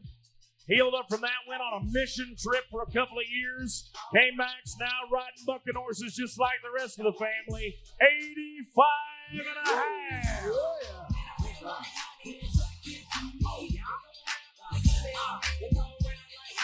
All right, back to Chute 6. We're going back to Tegan Smith and Smith Pro Rodeo's Exposed Vegas. Now, Tegan, no relation to the Smith Pro Rodeo family, but he might claim some relation if they can team up for a win today. Ooh, maybe not. Okay. So all this is doing, folks, this is proving that we don't make horses buck, okay? They either do it or they don't. They either want to or they don't. We don't force them to do it. Granted, it's bred into them, okay? Just like we breed race horses, we breed bucking horses as well. Want to say hello to the 5-man officiating crew this year's Cheyenne Frontier Days. The 30-year veteran Bruce Keller, 24-year veteran Travis Howe down at Chute 9. That's Chili Dog Gary Case at 29 years strong. Disco Phil Smith at 22. And the Red Roan Chris Bastine, our crew chief, at 24 years strong. They are our contest officials here at the Cheyenne Frontier Days. Ram Buck and Chute, we're going to Alan Bohr from Axtell, Utah. Alan today will match up with Catwalk from Summit.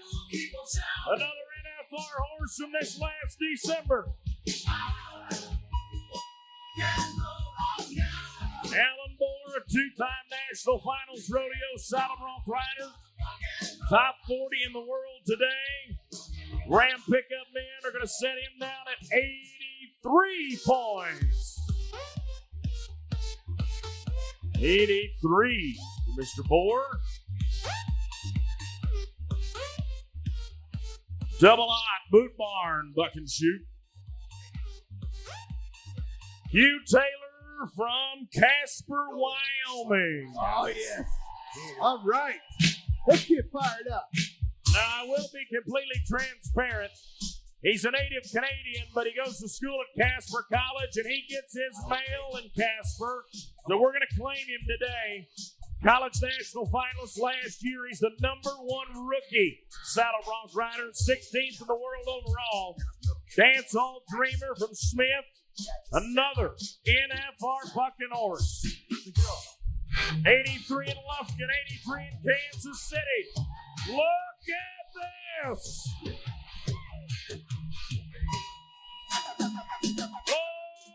Holy cow, what a ride. Check this replay, folks. We're going to get all the altitude. We're going to get all the hang time. We're going to get all the points. 89 and a half.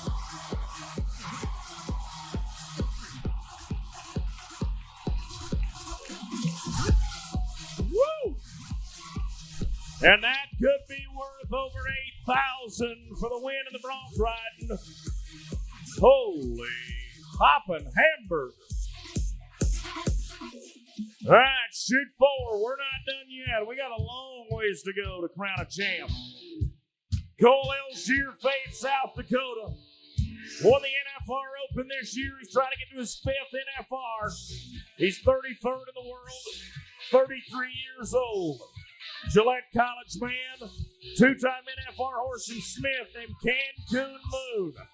87.5 with Chase Brooks and Rodeo Houston. 85 with Brody Cress in Fort Worth. Cole's in trouble.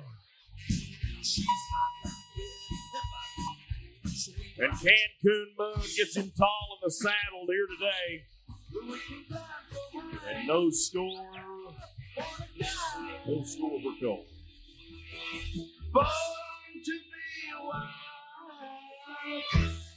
That's shoot number 3 from Blue Federal Credit Union.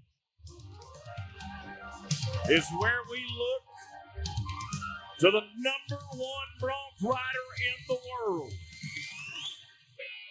Sage Newman from Millstone, Montana. And Smith Pro Rodeo's horse named Chester.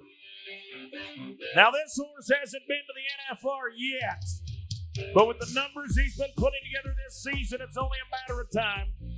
87.5 to win around in San Antonio, 87 to win Los Fresnos, Texas. Underneath the Montana State Bobcat. 2 trips to the big show. College National finalist 6 years ago.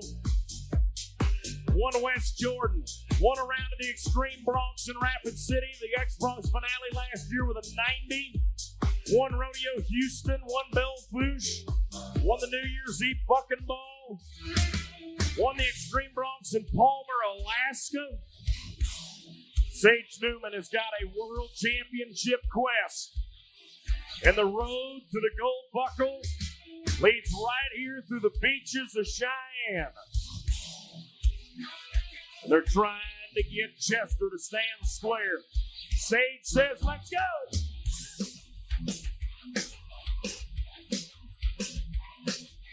Hang on, Sage.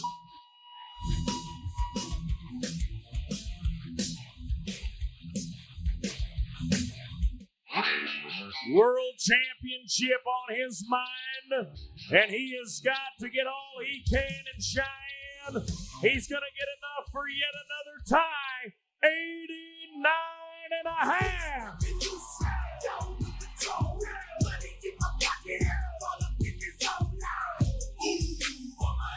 I don't know what kind of trend we started in the bareback riding, Kyle, but it's going to get busy on the pit. 89 and a half. That's now 2 of them. Going to shoot number 2 for Ryder Sanford. Ladies and gentlemen, here is the reigning world champion saddle bronc Bronc horse named Black Tie from Sankey Pro Rodeo and Phenom Genetics.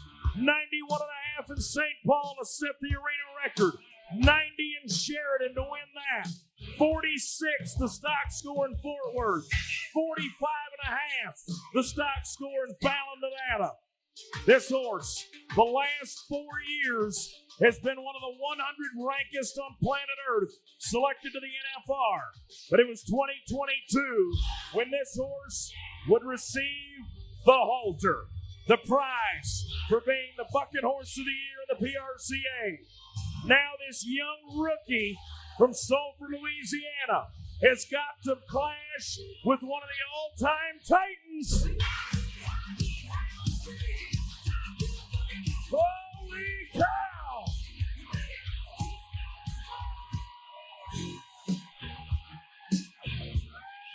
Come on, Cheyenne! Somebody talk to him!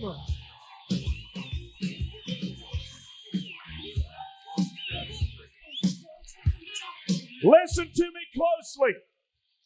In 127 years of rodeo, that is the highest marked ride in history, 92.5.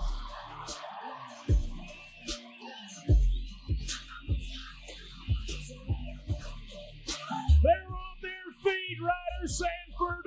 New arena record in Cheyenne, 92.5.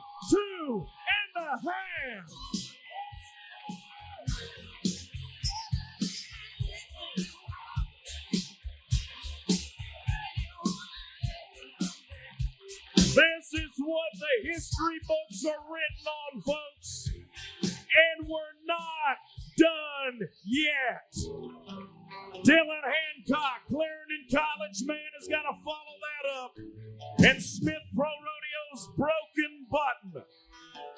College National Finals men's team titleist for Clarendon this year. Shoot number 1 from Albertsons and Safeway. Dylan, you got to break the arena record.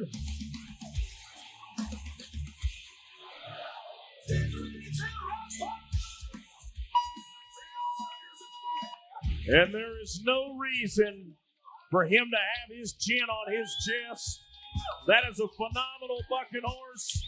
And that college kid tried him for the first half of the ride. And Broken Button gets Dylan Hancock down on the ground.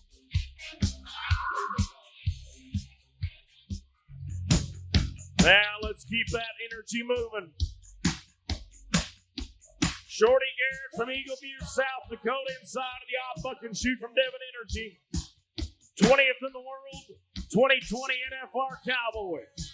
Two-time NFR horse named Kangaroo Lou from Summit.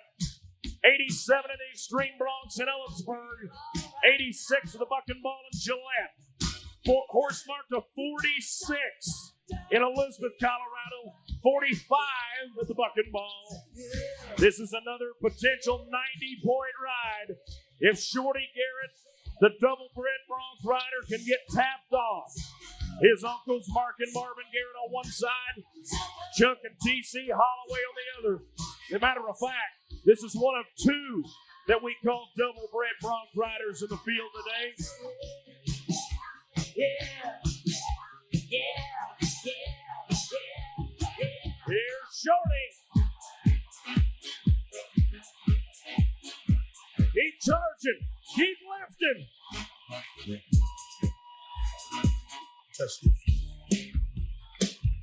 Boy. And just like in the bareback riding, it is coming down to a riding contest for the Cowboys. Shorty Garrett's going to go to number 4, 87 points.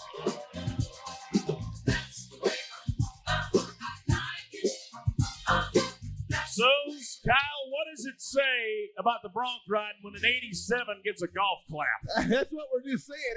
87 Wow. Yeah, we're not done. We are making our way over to, I believe, shoe number 8, the Ram Trucks Bucking Shoot. Remember, folks, sign up for that Ram sweepstakes. Text Ram Rodeo to 999222 as we look into Isaac Diaz of Desdemona, Texas. 15th in the world, holding on to potentially his 8th NFR qualification. $1.4 million. Smith Pro Rodeo's NFR horse named Charlie's Angel. Another horse that they've been 44 and a half on the books this year. Ride scores 84, 85 plus. Isaac's got to have an electric out today. Ooh, a little more hesitation. There we go. Rolls the post. Now looking good.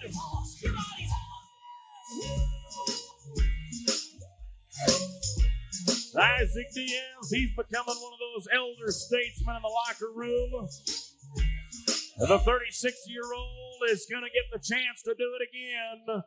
Orange flags are out. Re-ride opportunity coming for Ike.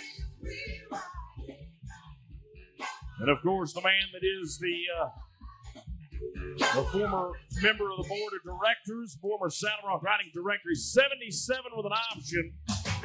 77 with an option. He's 8th right now. And they have already rolled in another bucket horse.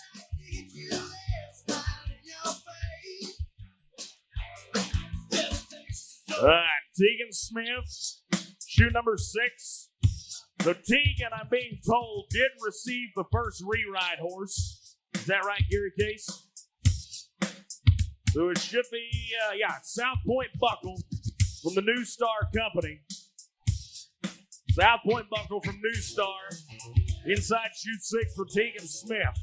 Winterset, Iowa. 2021 NFR Cowboy. Clarendon College Buckaroo. Here's Tegan. And a horse selected last, just a couple of weeks ago, I guess, to the NFR Open, powered by Ram in Colorado Springs. New Star Pro Rodeo Company. The Ray and Reagan families teaming up with that horse. No score for Tegan.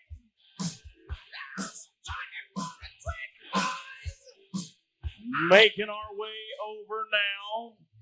Looks like to chute number 4.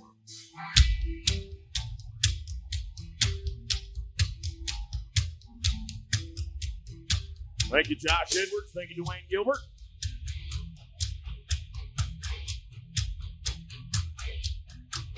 Here's the other double-bred Bronc rider. Lefty Holman from Visalia, California. With another NFR horse from Smith named Dreamliner. Leighton Green, 85 and a half, the Fort Worth Stock Show and Rodeo in Dickies Arena. Lefty number 9 in the world, 2 trips to the big show. Grandfather John Witch Holman. He's got some uncles, Joe, Pete, Mike Marvel. Joe, 5 trips to the big shows, 1978 champ of the world. Mike went twice to the big dance. So when we talk about genetics of great bucket horse riders, old Lefty Pete's got them. California man, won a round of the Calgary Stampede, won the Extreme Broncs in Deadwood, won the Extreme Broncs in Fallon, Nevada with a 90.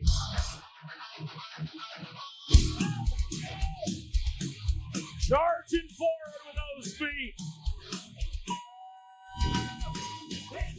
And another great ride here in Cheyenne for Lefty Holman. Ram pickup man Dalton Ward's going to move in and set him down. Judges are going to pick him up to the number 4 position. 88 and a half.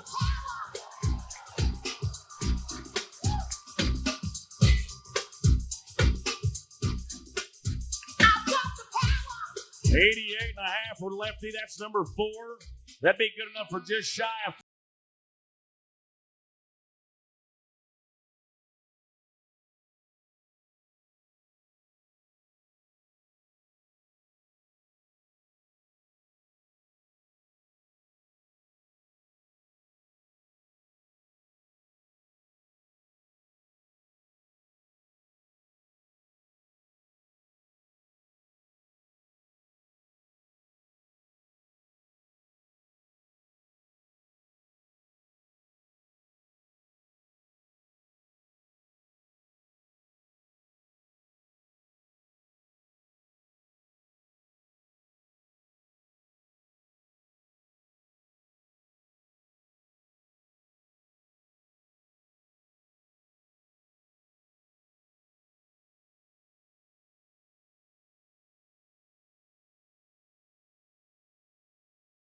And we're down to the final opportunity.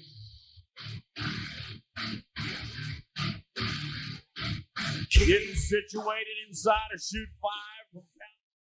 Folks, we're going to jump in here while he's getting that saddle set and catch up with the breakaway champion. Joey Williams is with Katie. This is only the 4th time they've handed out the title of Breakaway Roping Champion at the Cheyenne Frontier Days, and I couldn't have chosen a better recipient of that award. Joey Williams, it was a battle all the way through. The competition was tough. There's so many ladies entered that could win any day of the week. What do you have to say about being the champion now, knowing everything you had to go through? Oh man, this is really unbelievable. I am just so happy to be here. And like you said, every round is so tough. And this is a unique setup where you just got to stay focused through every single run. And I'm just, I couldn't be more happy to be here right now. Of course, you couldn't do it without a great partner. Baby has been so good for you in any setup. But why did Baby excel here? You know, she scores so good and she runs so hard and she just shut it down at the right time today so we could be just what we needed to be. Martha was right on her tail. She had a great run too, so congratulations to her as well. I know your family came out to watch you for this special day where you truly are making history. This is only the 4th year, 5th title because we had a tie last year that they've handed out for the breakaway roping here. What does it mean to be a part of the young history of breakaway roping here at Cheyenne? Oh man, you know, breakaway roping is just getting more and more momentum and I couldn't be more excited to be at the forefront of it, you know, and it's just a shout out to all those ladies that have worked so hard to get us to these places. And we're just so thankful for these committees that are giving us a chance, especially at a place like this. It's pretty special. Well, you truly are a great representative of the sport. Congratulations on the title. I know it's special. Thank you so much. Joey Williams, your breakaway roping champion for 2023. Frontier Days. Thank you, Katie. Now back to Isaac Diaz getting ready in the chute. And a page in the history books of the daddy of them all. I told you earlier in the Bareback Riding, this is the moments why you bought a ticket to Championship Sunday. Here we go.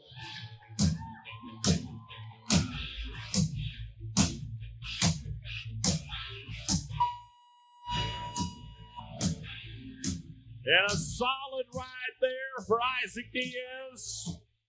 And he is going to be just out of the money, unfortunately. He'll finish 8th with an 83 score, 83. So the celebration for 2 reasons. 1, he wins the Cheyenne Frontier Days. But above all, his name will go in the history books as the all-time highest ride ever in Cheyenne on a world champion bucking horse named Black Tie. It is a 92 and a half with Ryder Sanford. Oh, Ryder. The second standing ovation today, and it might not be the last. Coming into Cheyenne, you're top 20 in the world. You're number 2 for the rookie race. You made a statement today. There's a new rider in town, isn't there? Yes, sir. I just got to give all the glory to God. This is a great feeling, and glad I can get some momentum going. The horse everybody wanted in this pen, of all the great bucking horses that were put together for Championship Day here, Black Tie, the world champion horse, and of all places, you draw him in Cheyenne. It's great to have that horse where I need him. He's been good for a long time, and I'm just glad to strap my saddle to him. All right, so not again, kind of like our tie down, not necessarily a household name yet. You're changing history here. Not only are you going down as the champion this year, you have the arena record. Can you put into words what all this feels inside your heart today? There ain't words for it, but it's just great. It's I love it. Well, congratulations. How about a buckle? How's that sound? All right. Mike Smith, Public Relations Chairman, with us today. And he will stand in to receive that buckle. You know, it would be fitting that the saddle would come from the Union Pacific Railroad, who had a hand in making the first Cheyenne Frontier Days happen. They brought the train up out of Denver, sold tickets on the train at a discount to have a Frontier Day that would evolve into the biggest Western celebration in the world. Nathan Anderson, the Senior Director of Public Affairs with Union Pacific, with us today to present the saddle. Asbach Coffee is here for the championship package. Mark is with us today Mark Onwuka, the manager, Rachel Woodward, and Ivy Vega, all here on behalf of Dasbog Coffee. Let's get him mounted on top of a horse. This will be one victory lap he'll remember forever. Ladies and gentlemen, how about your Saddle Bronc riding champion at 92 and a half, Ryder Sanford. Not only at 92 and a half, but also he's going to pocket over 8,000 today for the win. Ryder, they're on their feet again in Cheyenne. History-making ride at 92 and a half. Go time, showtime, get on your feet.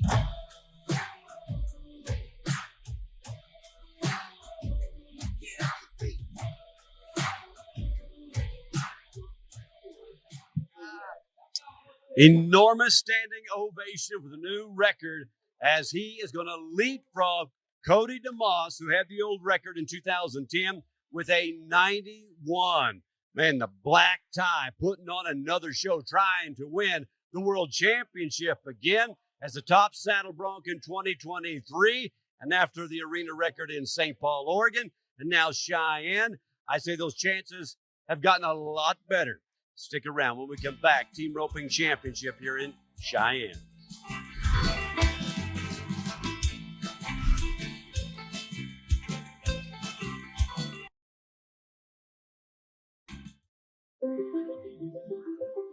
The best trailer hitch doesn't need to stay put.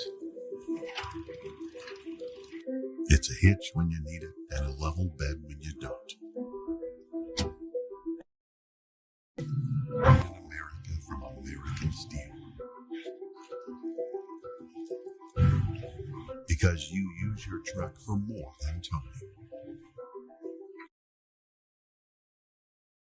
By BMW. 100 Rodeos in 100 Days is being brought to you in part by American Hat, Corral Boots, LS Tractors, and Resort. From the very beginning, Browning has been at the forefront of innovation in the outdoor industry. And today, Browning has assembled a concealment package to keep you hidden from keen vision and wary natural instincts. The all-new Auric Camouflage is a natural choice for concealment for shotguns and waterfowl gear. Browning, the best there is. This September, the Cinch Playoffs comes live to Sioux Falls. The best rodeo athletes in the world, over $1 million purse. The Governor's Cup, the Cinch Playoffs. It's the 11th hour, and then some. The final chance to make the National Finals Rodeo. September 28th to the 30th. Tickets on sale now at DennySanfordPremierCenter.com. The Cinch Playoffs. A Rory Lemel Bucker. The Cinch Playoffs. A healthy horse starts at gut level. Whether you're working hard in the arena or hitting the trails this weekend, you need an affordable product you can depend on. Support your horse with proven, reliable results. Zestera offers the best digestive support for every horse in every situation. The 100% all-natural formula works to neutralize excess gut acid that can lead to discomfort, poor performance, and even gastric ulcers. Zestera provides true results, guaranteed. Zestera, keeping horses healthy. The 2023 NFR is only 6 months away. It's not too early to book your stay at the Cowboy Channel Host Hotel and Headquarters for all the excitement. Resorts World is the perfect location for all the action. Use the special promotion code and book your room today before prices increase or rooms sell out. We can't wait to see you and all your friends at Resorts World for the 2023 NFR from Las Vegas.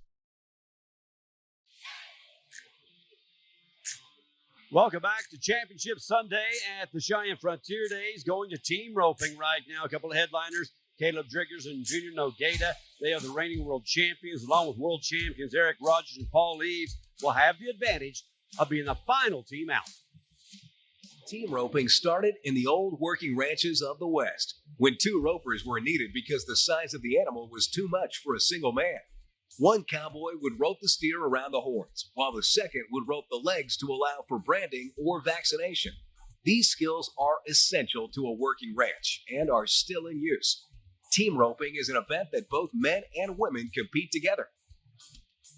The header and heeler work together to rope a 600-pound steer in the quickest time to win. Here in Cheyenne, the steer is given a head start.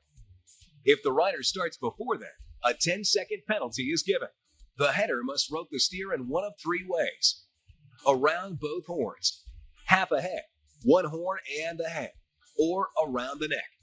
Once a clean head catch is made, the header must turn the steer. Then the heeler tries to rope both hind feet. The first year team roping was added, the rodeo's payout topped $1 million. First team to go, Bubba Buckaloo, J.R. Gonzalez, 38th and 47th in the world, respectively. J.R., the number 4 rookie right now. By the way, just a reminder, our friends at the National Weather Service, always keeping their eyes on the skies, making sure that we're safe here at Frontier Park.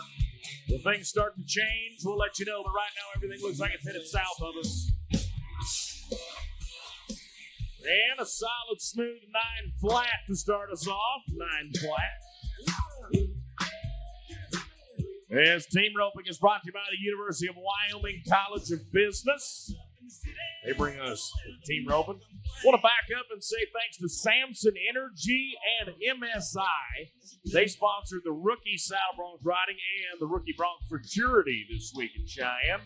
So, Matt, thanks to you and your family at MSI for sponsoring that for us. Here's Matt Sherwood, Dylan Ahlstrom, and the 2-time world champ on the head side. Going to swing and a miss, no time today.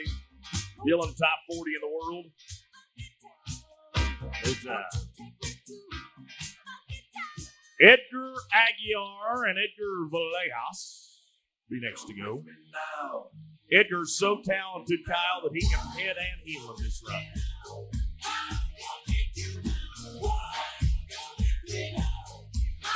Under the watchful eye of Chris Ledoux at Wrangler Shoot 9.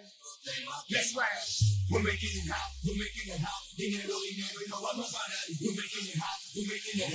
Sweep them up. 10 and 6. 10 and 6 for the team of Edgars. The team roping title today is worth $9,200 a man. The total team roping payout, a little over $306,000 total. That's a little over $150,000 in the heading and heeling collected. Of course, all part of that $1.228 million that we pay out here this year in Cheyenne. That is the total payout of the Frontier Days this year, $1.2+ million. Corbin Cully, Blaine Horn next to go, pair of rookies. Corbin's 9th in the headers. Blaine is 11th in the heelers in the rookie standings. Buckskin gets it to him. Now Sorley coming on the backside. Gonna hang 1, 9-8, becomes a 14-8. 14-8 for Cully and Horn. Junior D's, Ross Ashford. Here's a South Dakota and Texas combination, a couple of NFR Cowboys. Junior, 21st in the world, Ross, 22nd on their respective sides of the head and heeling.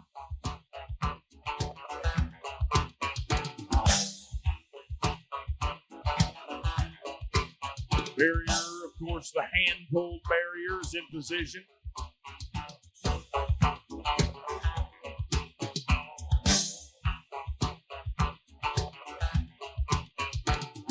Here we go. Junior's got him on the long line. Ross get him on the short line. 5 seconds in penalties for an 8-2. Becomes a 13-2. 13-2. You know, Kyle, that the Bronc riding arena record is actually, I believe, the 3rd piece of history we've set this year. We set a tie-down arena record during the qualifying.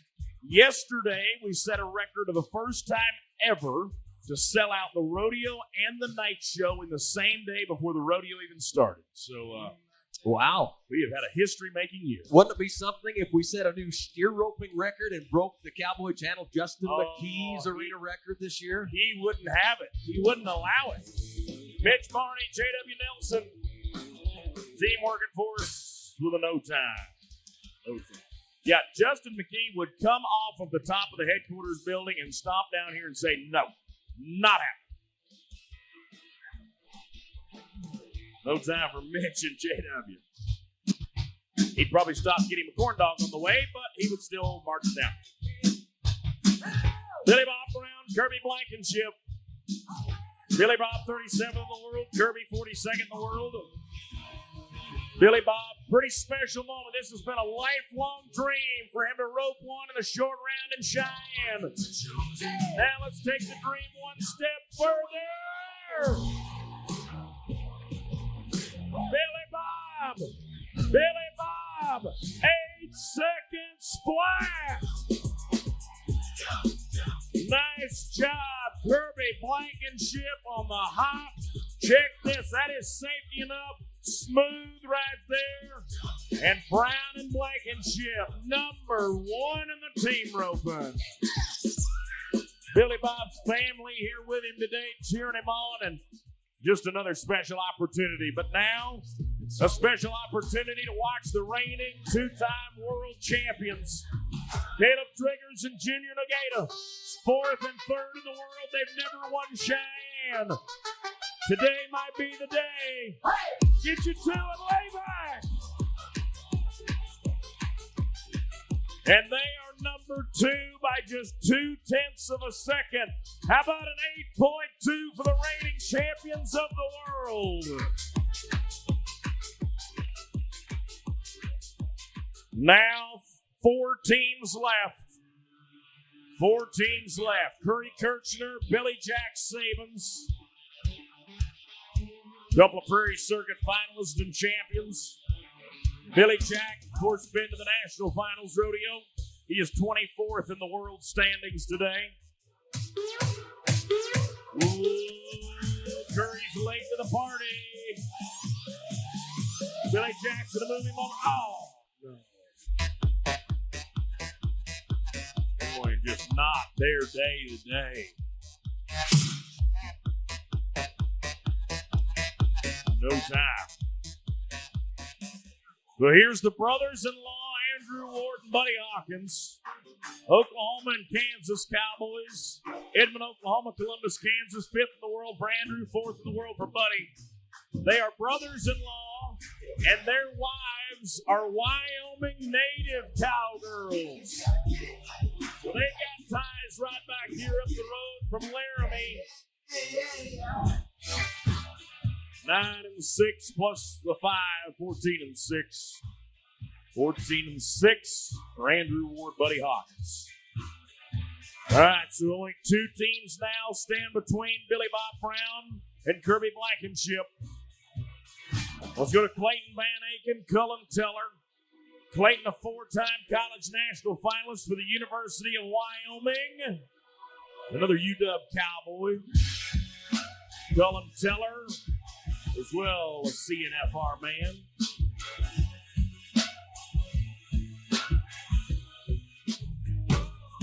Get moving northbound. Get ready for it. Steers waiting on them. Ready for it. They'll be 9.5. 9.5's number 4. And now just 1 team left.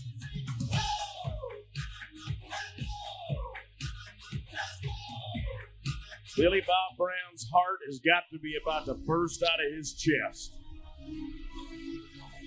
Eric Rogers, Round Rock, Arizona. Paul Eaves, Missouri native, now living in Texas. Eric and Paul are both 9th in the world, respectively.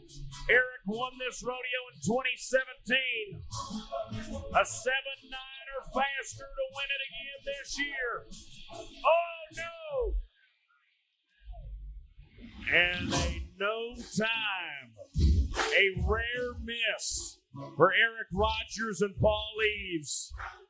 But now now, we are going to get another emotional trip to the camera pit because the winners of the Cheyenne Frontier Days in the team roping with an 8-second run, it is Billy Bob Brown and Kirby Blankenship. Oh, man. Billy Bob, when it's your time, brother. And Kyle, don't be surprised if there's a little waterworks during this interview. This has been a lifelong goal since Billy Bob Brown was a young boy learning just to rope. He's always wanted to rope one at the short round in Cheyenne. And today we're going to take the dream one step further with a Cheyenne Frontier Days Championship. Billy Bob Brown, Kirby Blankenship are standing by with Kyle. Well, Billy Bob and Kirby, what a tremendous run. You know, we wrote history today with an 8-second saddle bronc ride. You two wrote your own piece of history with an 8-second team roping run. Billy Bob, how much fun are you having here in Cheyenne? Oh, man, it's a little more fun than the amateur rodeos we've been going to. Thank you, Jesus. I don't know what to say. My family's here. Kirby's been doing a great job. We just decided pretty late to come out here. We've been at home for 4 years, and wow, thank you, Jesus. Hey, you were right in the middle of the pack. You had to sweat half of the field. Was that heart thumping a little bit down there on the north end? I told Jaggers, I said, I think I'm about to have a heart attack. But no, everybody roped so good, and it fell our way today. And thank you, Paul Howie, for praying with me before we went. I was in my trailer on my knees before this, and thank you, Jesus. All right. Well, we'll step Kirby over here. Kirby, I want to talk to you. You've got a great partner there. You guys must have a pretty good relationship. Man, we really do. He's awesome, man. He's got the best work ethic. You know, he's always happy. You know, even if we don't do good, we know we're both trying. That's all that matters. Tell me what it takes to be successful, not just here at Cheyenne, but week after week, where you guys are going. Man, you just got to stay strong, stay after it, do your job. Everything's going to come. I want to know how many times have you been to Cheyenne? Twice. This is my second time. All right, second time. Well, second time's a charm, I guess, gentlemen. Congratulations. Take a deep breath. Let's get you some hardware, all right? Stay right there. Colonel John Huntley, military chairman. John Contos, our general chairman, will step up and present the championship buckles to our team roping champions. Again, Miss Frontier and her lady in waiting standing in here as well. Jordan Johnson, I mentioned earlier today, Jordan's got a lot of family roots with this title of Miss Frontier. Her mother served as Miss Frontier in the early 90s. She had other family members back in the 40s and the 50s that had the privilege of serving as Miss Frontier, wearing the bucks, the white bucks. If you bought a souvenir program, there's a great story about the history of those white buckskins and those titles. We welcome now our saddle sponsors, Bailey Hat Company. Sean Leon is here. And we also have Rob Lacoki here. More Cowboys are switching to Bailey hats, friends. Cedron Farms Lodge is also here. Jay Barksdale presenting the championship saddles. We have Blue Peak Cyber presenting our championship package for the header. Randy Butler is here, Director of Government Relations. And for the Montana Silversmith, we welcome Ivy Wyrather, the Western Events representative for Montana Silver. They're getting a Montana Silversmith belt buckle that is very unique to Cheyenne. You can spot it from a long ways away. It won't be the biggest buckle size-wise that they win, but maybe the one with the most history, the most tradition, and that historic look as our champions get ready to take their victory lap. 8 flat today on a tough field of team roping. Garrett, Billy Bob Brown, and Kirby Blankenship make it all come together. Billy Bob, you can let those tears fly, brother. You are the Cheyenne Frontier Days champion. You and Kirby Blankenship are going to pocket over $9,200 for that win today. Come on, folks. 8 seconds flat. They win the daddy. Well, the last 3 events have been the underdog stories and long shot dreams coming true. David versus Goliath, with David on a roll right now at Cheyenne. taking down the Titans. When we come back, steer wrestling and Tyler Wackospack leading the pack.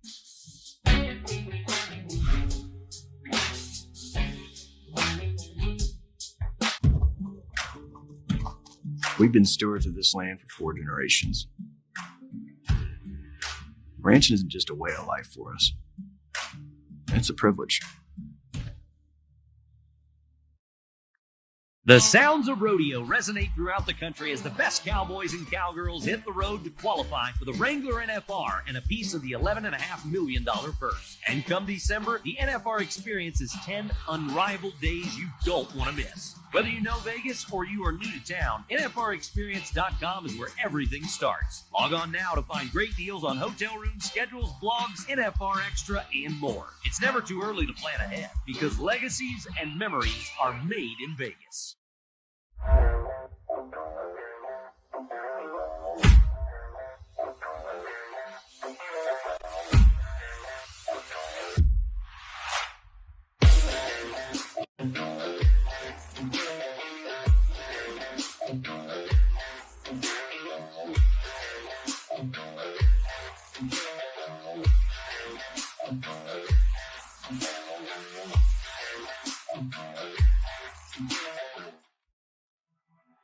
The perfect ammunition begins with the perfect case. Precisely designed, exceptionally engineered, ingeniously manufactured. Add powder loads measured to the 100th of a grain, and the result is an incredible single-digit standard deviation. Brass is history. This is the future. True velocity. Ammunition made perfect.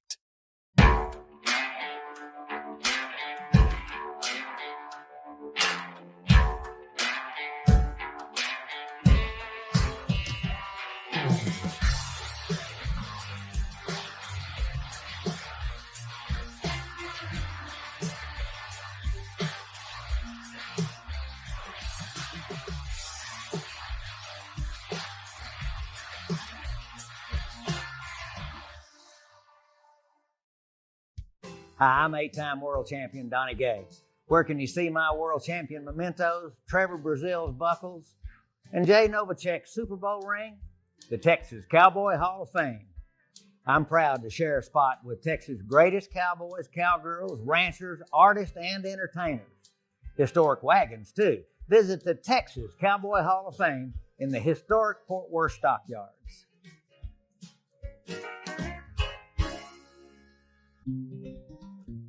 The sun is 93 million miles away. The least we can do is give it a warm welcome each morning.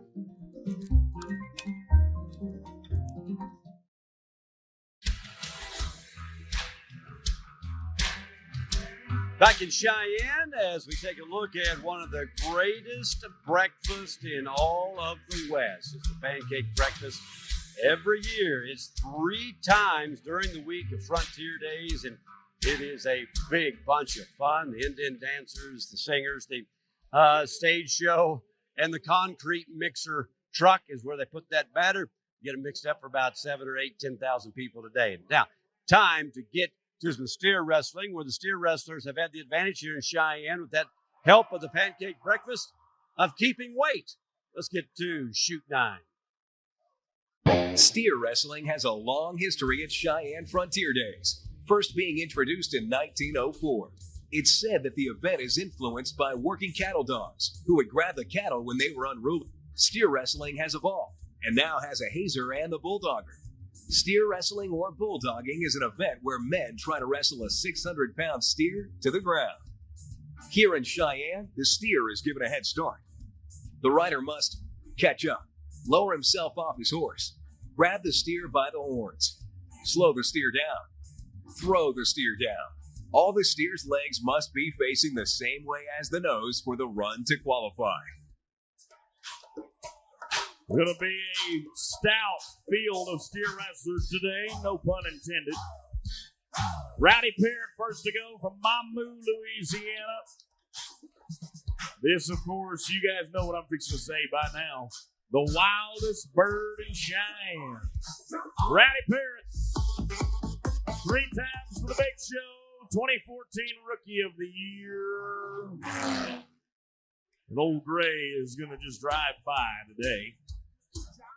No time for Rowdy, first man to go.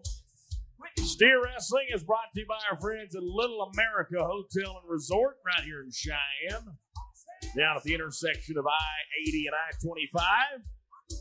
Kyle's so proud of me, I'm starting to learn my way around town. Yeah, you're about to set up, probably should about get a post office box as long as you've been here, huh? As long as my trailer's been parked here, they're going to start charging me rent. Well, it might at least get you for a little income tax. Yeah. Keeping Wyoming green, right? That's right. Walt Arnold, Coleman, Texas. He is the 2022 College National Champion, part of the men's championship team for Tarleton State. 28th in the world, 24 years old. Got a criminal justice degree from Tarleton. 6 and 7. 6 and 7 for Walt. We'll see how he holds on to the field today.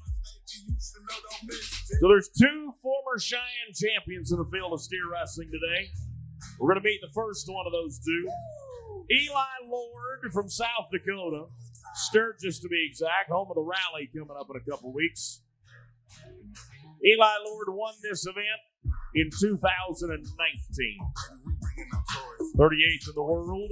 6 trips to the Badlands Circuit Finals. Twice to the Ram National Circuit Finals. Eli knows what it takes. Slam dunk. What you know about rolling down in the deep? 5 and 9.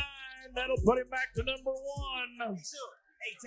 5 and 9. If he holds on to number 1, that's worth $6,900 to win the steer wrestling today. Part of that over $123,000 that we'll pay out of the big man's event. Alco Fence bringing us the replays of the steer wrestling. Going now to the reigning world champion, Tyler Wagasback, knocking on $2 million in career earnings. 4-time and reigning world champion from Gonzales, Louisiana. Slide, grab, roll, and toss. 8 seconds flat for Wags. Oh, he broke the barrier. Dang it. 18 flat. 18 flat for the number 3 man of the world.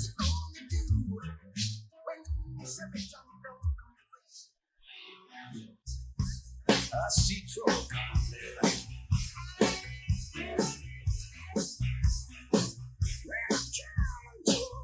Billy Bolden, he's also from South Dakota. He is from Ogallala, South Dakota, to be exact. That's just fun to say, Ogallala. Billy was the champion of the Livingston Roundup, Livingston, Montana, over the 4th of July. Won the Nile in Billings, Montana. Won Rodeo Rapid City in January. Hey!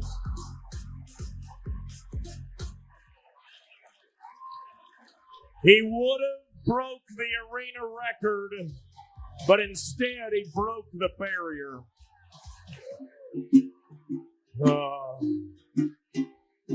Come on, everybody said, oh. Just like the guy whose feet are too. And a couple of back-to-back very, very costly barrier penalties.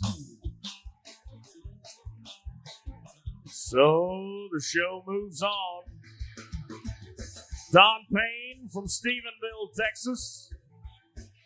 18th in the world standings, 2 trips to the Texas Circuit Finals. Won the Sitting Bull Stampede in Mobridge. Won the Ute Stampede in Nephi. Won a round at the Reno Rodeo. 5.8 to win the daddy of them all. Here comes Don. Gets to him.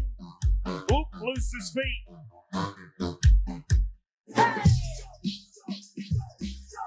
One of the big things in steer wrestling is when you make the transition down to the ground, you got to try to keep your feet out in front of you, because if not, the steer takes all the leverage. 9 and 8 is going to be the total time. You see right there his feet, that left foot, I think it was, it got back behind him. He had to get back to his feet and kind of take back over the fight. 9 and 8 for Don. Still number 3 right now. Third place is going to pay $5,100.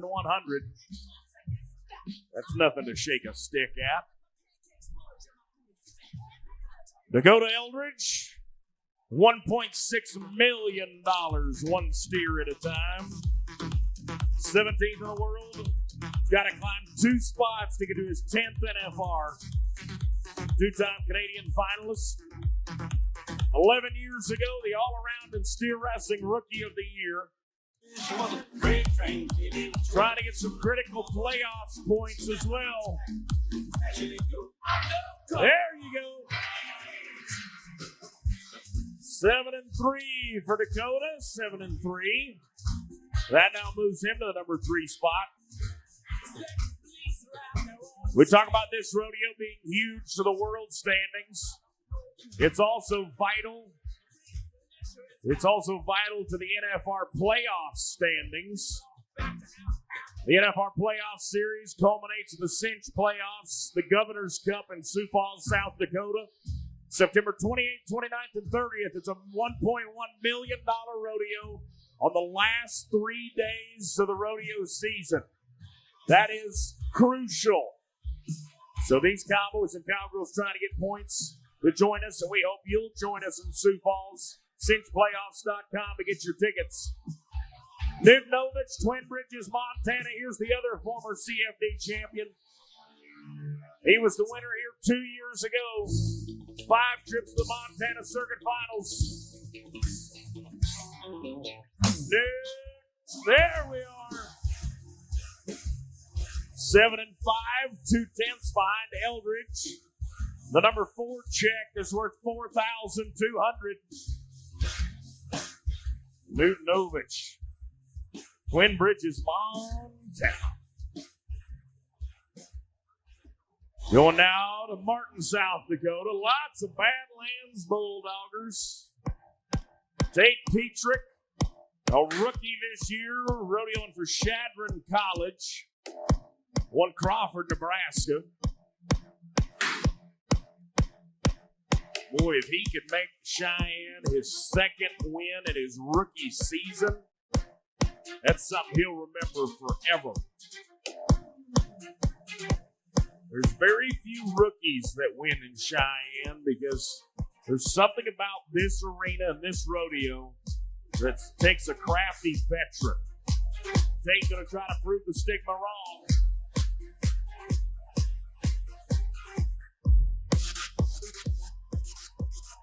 Six and 8, still going to put him in the number 3 position. Remember, I told you a minute ago that's worth $5,100. That'll help his Rookie of the Year title. Tate Petrick from Nebraska. All right, let's try Tristan Martin from Sulphur, Louisiana. I would be remiss if I didn't remind you this is Boudreaux's daddy. Tristan Martin from Sulphur, 36th in the world, 2 trips to the NFR. He's picked up a couple of those Montana Silversmiths go-round buckles.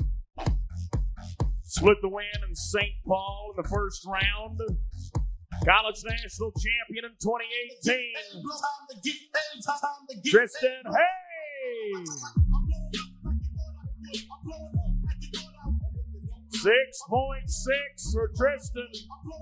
6.6, and that's worth a smooth $6,000.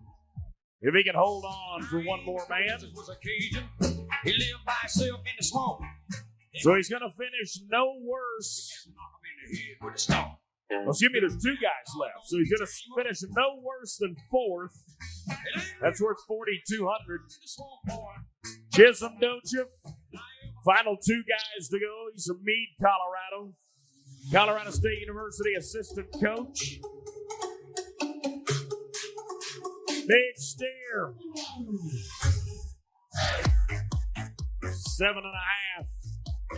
7.5 to number 6. That's worth $2,400.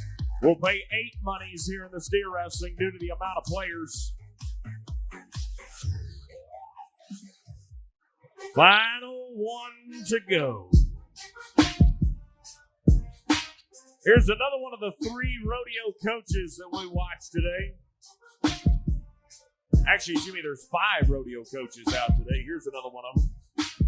Cameron Mormon from Glen Ellen, North Dakota. Won a college title in 2015 for Dickinson State, where he's now the assistant coach. Went to the big dance in 2019, the National Finals Rodeo. That is the $14 million crown jewel of rodeo, celebrating its 65th anniversary this December. Cameron's 26th in the world. He needs money today. 7-3. He'll finish number 5. And that's worth $3,300. 7-3 for Cameron. So, Kyle, you're going to get to talk to a familiar face on stage for the steer wrestling. He knows the way to the camera pit in the winner's circle. It is now a 2-time Cheyenne champion, Eli Lord from Sturgis, South Dakota. Got a brother that's an NFR team roper, Levi. They're just carrying on the family tradition. And Eli with a 5.9, making brother Levi and all the family proud. And now, standing by again with Kyle. Well, extremely challenging to win the Cheyenne Frontier Days, not just once, but twice. As a quick look back in history, there have been very few to repeat as champions here in their career. Bob Marshall did it in the 70s. John W. Jones Jr. did it in the 80s. Ivan Teagan did it in the 90s and early 2000s. Oak Berry did it in the 80s and 90s as well. You've been able to do it now and write a little bit of history. It's been 20 years since somebody has won this thing twice. It's got to feel great. Yeah, it really does. It feels great. It's a surreal moment for me standing up here again. I've been coming to this rodeo with my dad since I was 3 or 4 years old. It's always been my favorite rodeo. And it's just a great moment right here for me. You've never qualified for the national finals. Those of us up north certainly know your name. You're a household name in the circuits up in Montana and the Badlands country. Any idea of maybe cranking it up and heading towards Vegas one of these years? Well, I hope so. That's been the plan this year, but it's been pretty slow. And I was really fortunate to come here and kind of turn my summer around and hopefully build on this going forward. Got some traveling partners or friends or family with you this week? Yeah, my brother's actually here. He stayed. He team roped earlier in the week and stayed here. And my girlfriend came down this morning to watch the short round. And I'm sure you've got some at home watching on the Cowboy Channel. Big congratulations to you. Stand right here. You remember what the buckle looks like, I bet. Yeah, all right, we're going to get you another one right here as we welcome Woody Accord, our concessions chairman, stepping in to present that buckle from the Cheyenne Frontier Days General Committee. Woody is at the head of the concessions committee here. And Miss Frontier and her lady-in-waiting step in as well. How's the Style family doing? Good to see you, gentlemen. Thank you for being here. Style Surveying Services, Brad Style, Jeff Jones, John Style, all here on behalf of a long-time partner here at Cheyenne. Volunteers for many years as well, as we say thank you to Style Surveying Services. They are our saddle partner in the Bulldoggin. The championship package presented by Burns Insurance. Max Correa, the regional manager. Tiana Baldwin is here. Aida Baldwin, the commercial agent with Burns Insurance. We appreciate their participation, continued partnership. That's the package. We've got a 2-time champion jumping off the pit. He's mounting that sorrel pony, and he'll make a victory lap. Eli Lord, Garrett. He knows the way around this arena. Your steer wrestling champion for the 2nd time in his career. South Dakota's Eli Lord with a 5-9. Nearly $7,000 today. There's another one of your champs, Cheyenne. Treat him like one.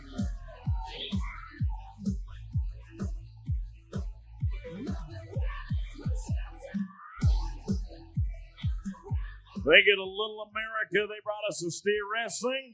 Coming up next, it's an event that we have not seen the previous 8 days. But the single steer opening is back for Championship Sunday. And here's a look at Rodeo 101 for steer roping. Steer roping can be traced back to the 1800s on the working ranches of the West. It's the only way a cattleman working alone can treat an injured or sick animal. This method of catching cattle is still used on ranches today for medical treatment and branding. Starting out as an informal competition between ranch hands, steer roping has grown to be its own rodeo event. Steer roping was the second event added to Cheyenne Frontier Days. Here in Cheyenne, the steer is given a head start. If the rider starts before then, a 10-second penalty is given. The horse must keep the rope tight so the steer doesn't get up before the roper can get to him. The rider must rope the steer's horns, bring the steer to the ground, and tie 3 of the 4 legs together. If the steer stands up before the rider ties its legs, he is given a no time.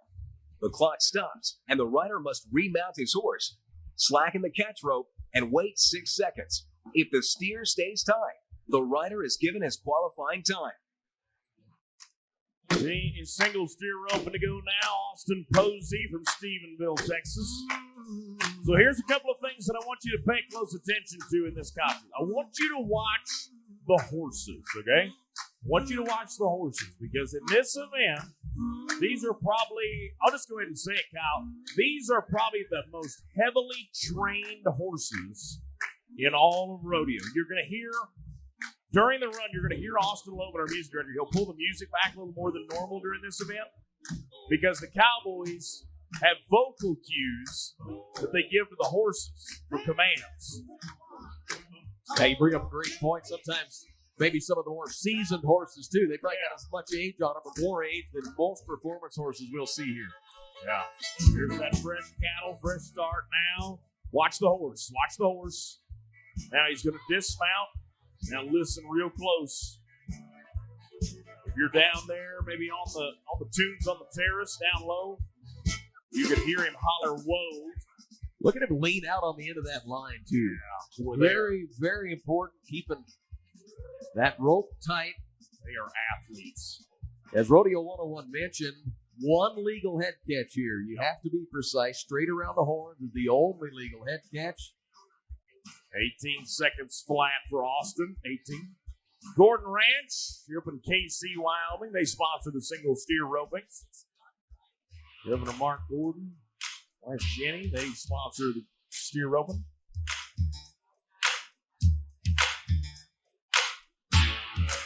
$18.97, Garrett. There was 2 events. There was 2 events on the docket. One was Bronc riding. Yep. One was steer roping. They had 5 steers gathered up. And just 5. That's what they have. And because of so many people in the infield where they were having the rodeo, the Frontier Day that year, they actually didn't get to the steer roping before it got hard. That changed the next year. Next to go, Hoyt, Kansas. Zach Barrington's been a Prairie Circuit finalist. He's an all-around cowboy. Big man that competes in steer wrestling and the steer roping. And the steer's going to get back to his feet. It'll be in no time.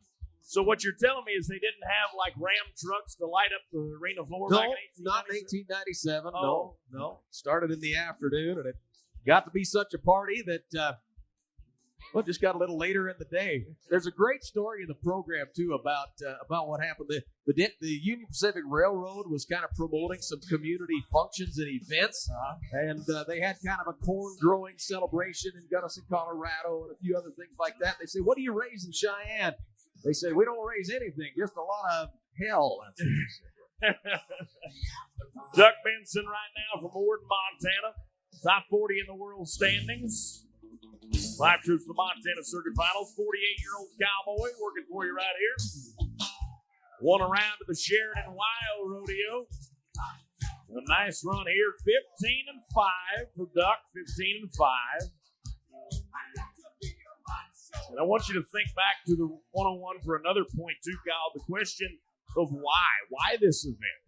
Imagine you're out, you, Montana rancher, such as yourself. What would you do if you were out in the pasture with no help, no corrals, and you had a 6 steer? Yeah, some of those pastures up in the Breaks country in Montana along the Missouri, I mean, there are 30, 40,000 acre pastures. No way to drive that animal to a corral. And so you're out there by yourself. This is what you have to do. Rope them around the horns, put a trip on them, lay them down, and then tie the legs together. So And then down in your country, in Oklahoma, where there's that tall grass, even if you've got a partner, you can't get a heel shot in there, right? That's true. That is true, too, yeah. What's it called, the Osage here? Yep, up in the Osage. That's Justin McGee country up there in the Osage. Dane Noyce, he is from Cheyenne, Wyoming, folks. Mountain State Circuit finalist. Won around at Odessa, the Sand Hills Stock Show and Rodeo, one of the first rodeos of this calendar year in January. Here's a story about Dane, though. We talk about some of the horses being seasoned. Yep. Dane is a seasoned 61 years old and still roping as good as anybody out here in the field. So he's got a chance maybe in that legacy steer roping. Paul David Tierney, Oklahoma City, Oklahoma, originally from South Dakota. Part of the Hall of Fame Tierney family. Paul Tierney, his father, the patriarch. Brother Jess Tierney's sister Jordan Tierney formed this Rodeo America.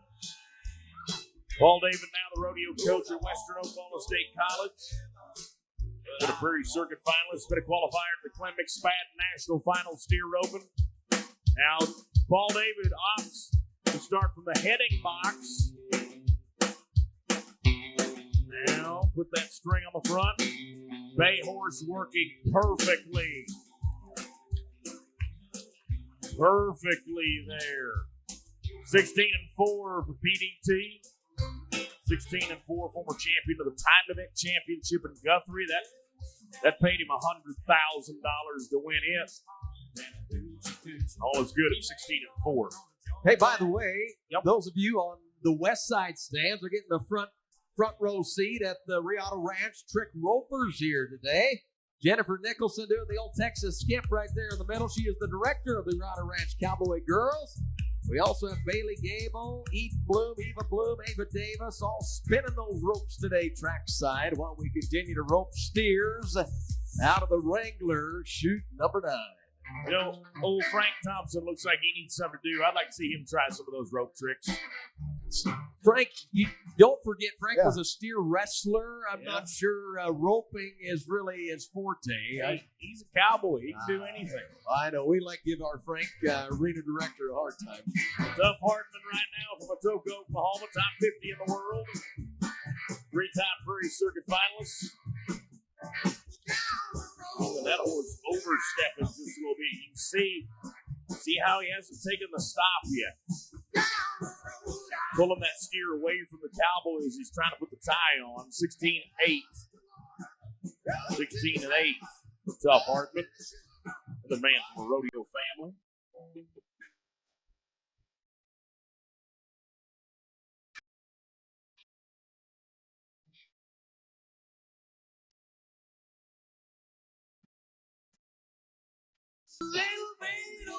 Come on, everybody, sing it loud and proud. Very nice. Come on, one more time. You can do it.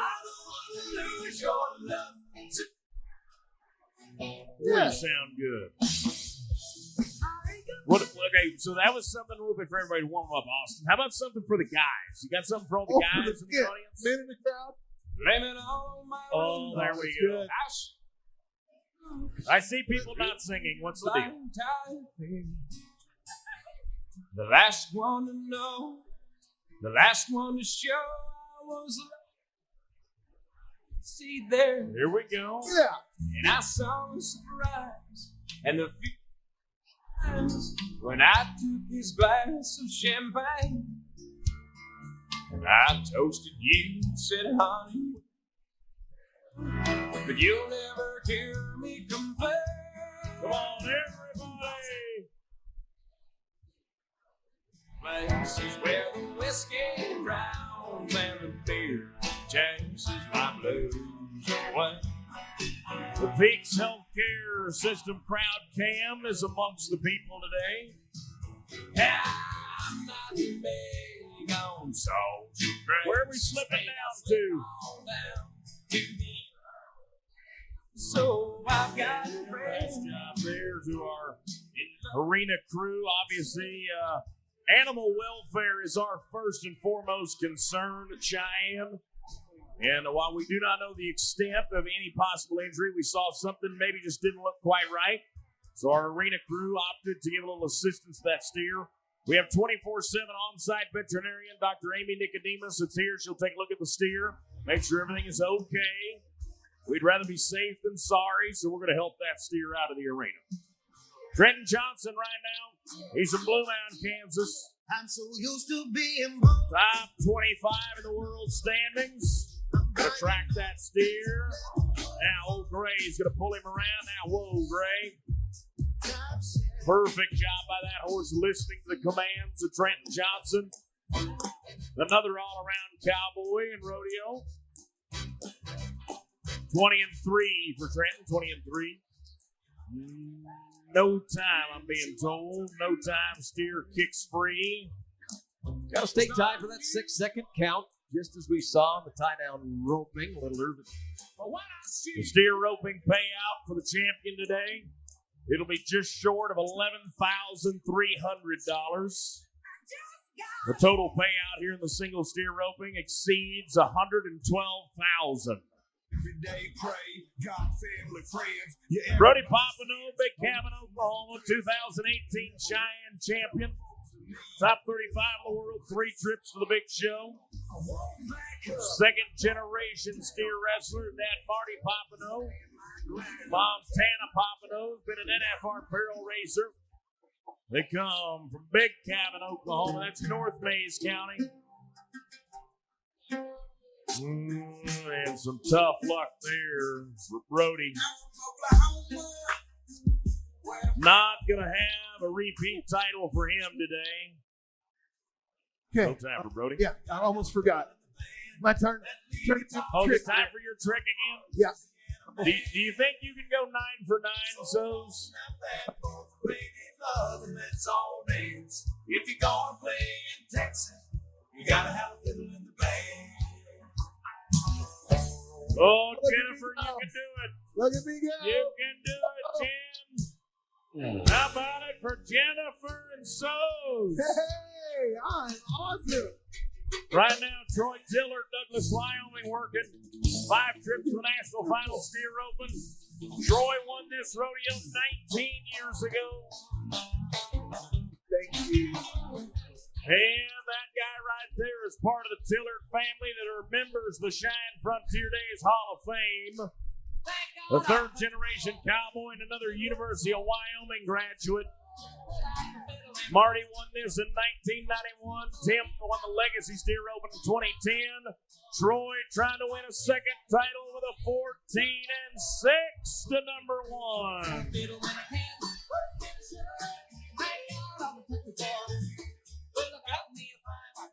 As we get ready for our next band, how about we salute the Riata Ranch Cowboy Girls today? Thank you, ladies. It's been 9 days of grace and style, sharing their talents with us, both trick riding and trick roping. Jennifer Nicholson, the director of the Riata Ranch Cowboy Girls. Thank you, ladies. Well done. Kyle Cawthorn from Royce City, Texas. 28th in the world, down to the final 3 in the single steer roping. Ooh. And in no time, steer's going to get up. No time for Kyle today. Tough luck. The 2 left. Don Ed Edelman, a rodeo coach at Cisco College. 27th in the world. He lives in Santa Ana, Texas. One around in Guyman, one around in Lubbock. Split around to win in Liberty Hill, Texas. Qualifier last year to the national final steer roping and the legacy steer roping. Speaking of that, he has already been crowned the legacy steer roping champion this year in Cheyenne, Kyle. So he's a guy that you're going to be talking to on stage here in just a few moments. Don Ed Edelman. No more balls. I got a weekend full. He is part of the steer roping family, the Edelman boys. Don Ed. Yeah, I got to dismount. Watch Sorley work. Oh, like on the spot. That horse stops just perfectly. Keeping that rope just tight enough. 20-9 for Don. 20-9. But congratulations to Don on being the Legacy Steer Roping Champion here at Cheyenne this year. And we're down to the final one, the Gordon Ranch Steer Roping. This is that all-around race coming back into play, folks. Taylor Santos, Creston, California. Let me remind you, he's now up to over 11,400 in the all-around this year. He leads over steps and right by over 4,100. If he can win the steer roping, that would extend another 11,200 on top of that. It would almost double his money that he's won so far in two different events. Taylor Santos, 11th in the world. He's also 11th in the all-around race. 2 trips for the National Finals Rodeo in the tie-down roping. He's also been a couple of times to the National Finals Steer Roping, the Glenn McSpadden National Finals Steer. Oh, there's a fresh one. There's that fresh cattle. Santos. Oh, no. Oh, no. So a no time here means no money in the steer roping. So that is going to give Stetson an opportunity. All Stetson's got to do is win 3rd or better in the bull riding. And unofficially, he would be the all-around champion. So a little drama starts to play in the all-around race. The one thing I know for sure, Troy Tillard is going to win his 2nd Cheyenne Frontier Days title, 19 years removed. The Douglas, Wyoming Cowboy. Another University of Wyoming graduate. His family is in the Cheyenne Frontier Days Hall of Fame. And another guy that knows his way to the camera pit. And my partner, Kyle Shope, going to talk to another UW alumni, and they're going to celebrate together. Troy Taylor, 19 years since you won the buckle here in the steer roping title, but will you talk about your family legacy here? Because I know that goes very, very deep. Yeah, you know, my family, I think, has been roping here for 80 years. So for me to be able to come back and, man, this is, it's a dream come true. You know, you get it once. And it's just the best feeling in the world. And to repeat it 20 years later, I mean, I don't know what to say. You don't look like you've aged hardly at all in the last 19 years. You must be feeling pretty good still.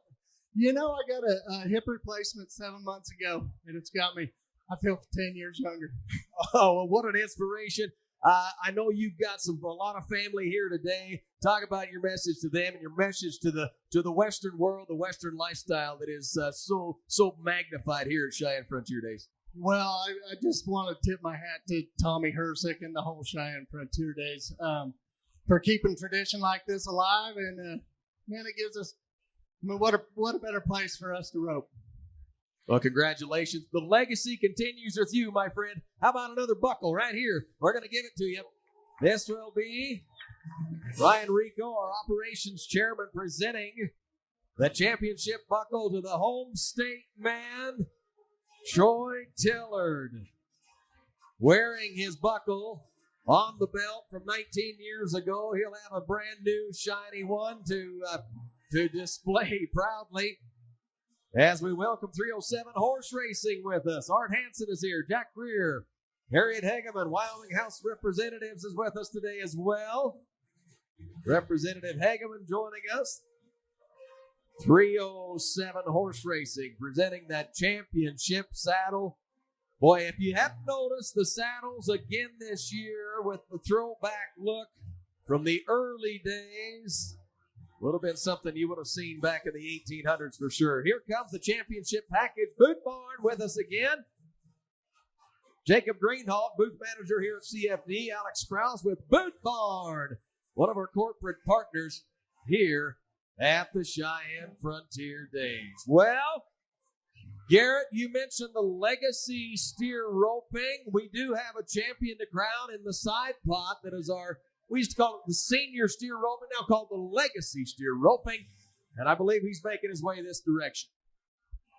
And while we get him into position, we'll recognize our our champion of the steer roping right now. He is going to mount up and ride around this arena for the second time in his career. Ladies and gentlemen, it was 2004, the last time he heard your roar.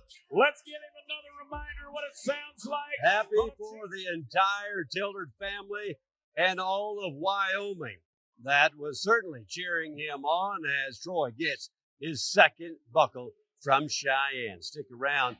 Barrel racing coming up. Wenda Johnson and Cassie Mowry headlining the Cowgirls, trying to win the Daddy.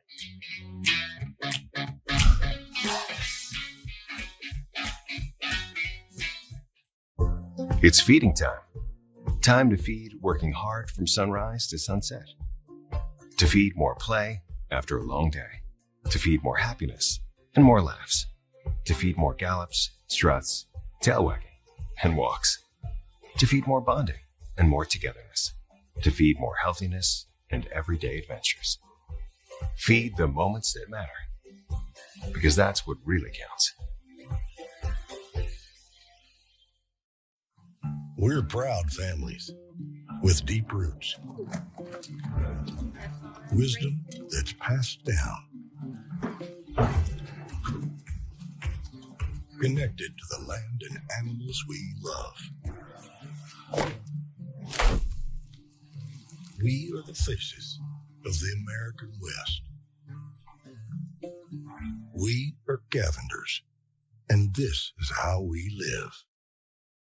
This year, make LS Tractor your all-season workhorse. From spring applications using LS tillers, box blades, rotary cutters, and grapples, to winter applications utilizing LS snow blowers, blades, and brooms. With this lineup, there's no job you can't do with LS tractors and implements.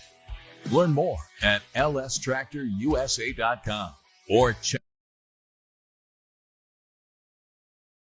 dealer.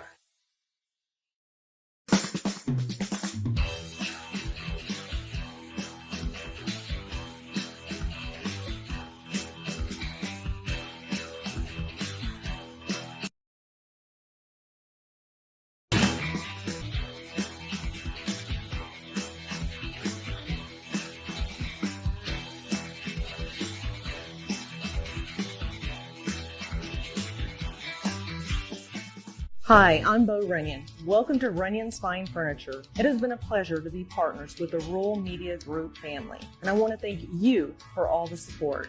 With endless customization options and personalized one-on-one consultation, we work hard to make every piece of furniture uniquely yours. Come by our store in Roanoke, Texas, or visit our website to experience Western furniture unlike any other. We even ship nationwide. We are ranch, we are rural, we are Runyons.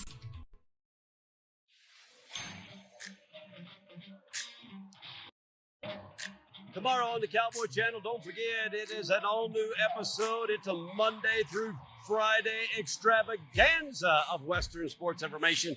That's Western Sports Roundup. Nebraska's big rodeo performance #1. That has already happened this weekend, but you'll get to see it tomorrow. And we're going to show you the Champions Challenge Extreme Rough Stock from Mitchell, Nebraska at 9:30. Getting ready to go crown another champion in the barrel racing. My pick this year, Summer Coastal. Last year, she set the new arena record. Going to be tough to beat in this arena as we send it down to the barrel racing.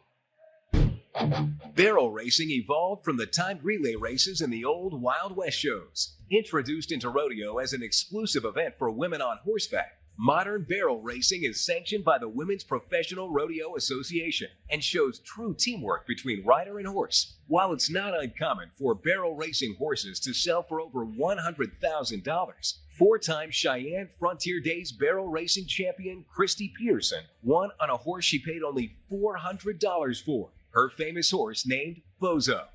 Barrel racing is the rodeo's beauty event, where the fastest time wins. Starting at full speed, the contestant must race around the clover leaf pattern and back across the starting line to get their qualifying time. If the contestant breaks the pattern, they are given a no time. Any barrel that is knocked over adds a 5-second penalty to the contestant's time. We're running quick today. Lucinda Rose, Willard, Missouri, around turn 1. NFR Lady, won the rodeo in Iron River, Michigan, Springfield, Missouri, Spooner, Wisconsin. Let's go, go, go, go, go. And 1754 on the top of the ground today. 1754 for Lucinda. Going now to Tara Seaton. This is one of 4 Arizona cowgirls in the field today. Ford Insulation sponsors the WPRA Barrel Racing. And Tara Seaton, a 2-time Turquoise Circuit finalist from Winslow, Arizona. Into turn 1, looking good. Push to number 2. Whoop. Little extra movement there around turn 2. Ooh, Cool Air's got him feeling good today. And not the run she was hoping for here on Championship Sunday. How about old consolation love for an Arizona cowgirl? 23:36 for Tara, 23:36.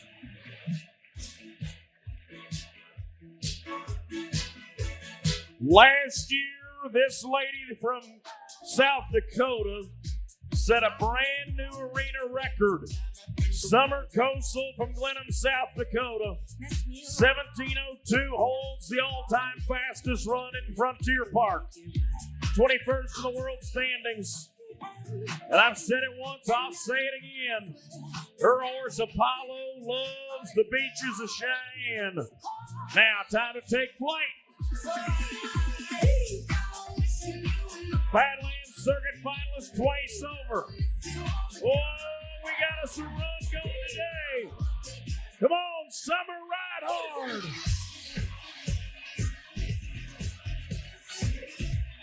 Oh, my goodness.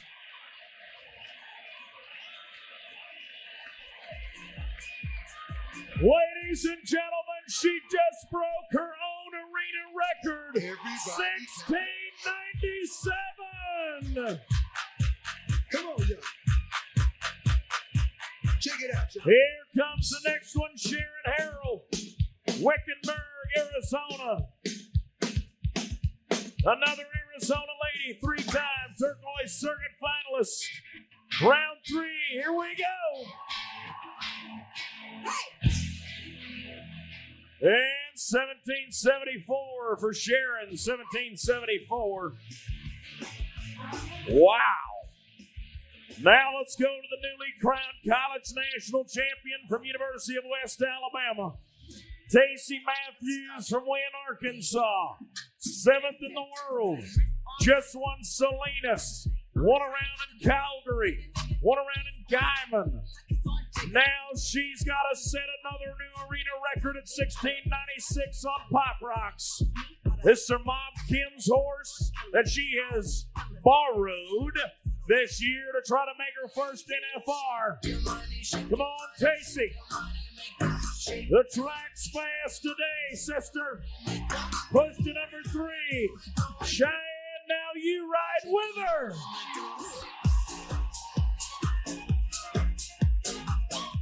$17.56. $17.56. That is number 3 right now. Third place worth nearly $7,000 for the barrel racers. The champion receives over $10,400. And we're looking now to Cheyenne Lucas, Jackson, Wyoming barrel racer. Here's Shy. It is a horse race on the final day today. Oh no. And no doubt they're going to be cheating every inch they can on this track. 1775 goes to 2275. 2275. So we have heard all different kinds of music today. Yeah, but I feel like Austin Lopeman, I feel like our friend Cody Sosby's in a little bit of not an IHOP, but a hip-hop mood. Yeah. What do you think? You got any hip-hop music for a man, Cody Sosby? Hip-hop. We're down to hip-hop. All right, stick around. Some exciting things happening in the barrel racing. We're only halfway through. We'll be right back.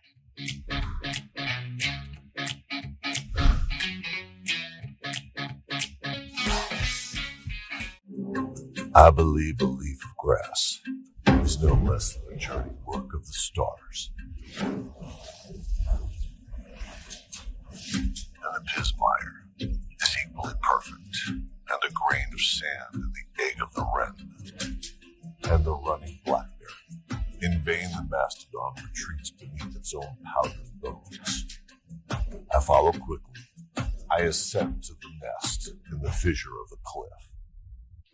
100 Rodeos in 100 Days is being brought to you in part by Community Coffee, Equinity, Reagan Massey, and True Velocity.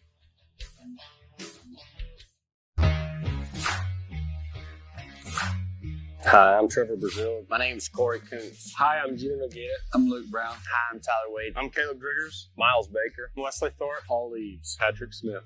26-time PRCA World Champion Cowboy. Made NFR 22 times. I'm 2-time world champion. 5-time NFR qualifier. 2-time world champion healer. 14-time NFR qualifier. 9 times NFR qualifier. 3 times world champion. 11-time NFR qualifier. 2-time world champion header. 8-time NFR qualifier. World champion. BFI champion.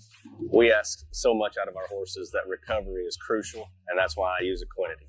I've been doing this a long time. What I have in common with these ropers is we all trust Equinity. Without my horses, I can't do my job. I feed Equinity because I want to give my horses any edge that we can get. My horse, my horse, my horse, my horse, all my horses have the Equinity edge.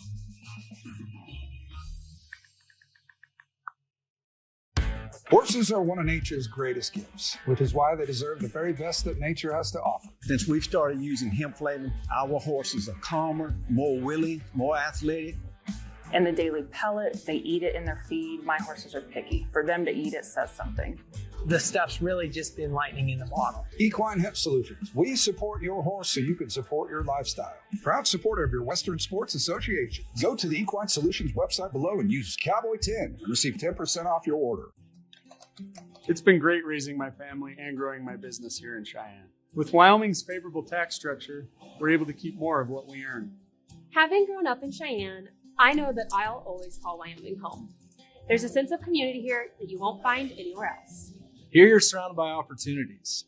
You can enjoy the outdoors, hang out with friends, and grow professionally. So if you're looking to relocate, Cheyenne should be at the top of your list.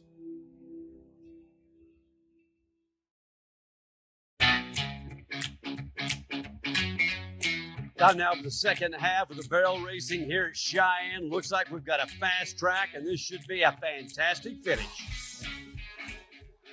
Raiders, Randy Spraggins, all of our grounds committee, they have turned this footing around in the last few days. Thank you for that. Sue Smith, now Blackfoot, Idaho, 17th in the world standings, 2 trips to the national finals. Boy, we're swallowing them up. Now where's all the ladies?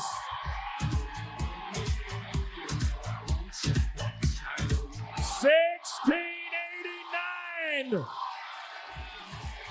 That is another new arena record. We got the power. You gotta be kidding me. Oh, if you are sitting at home watching this rodeo, you messed up. You got to have a ticket in this place. Wenda Johnson, Pawhuska, Oklahoma, 16th in the world, 1 spot out of her 4th NFR right now. Time to fly.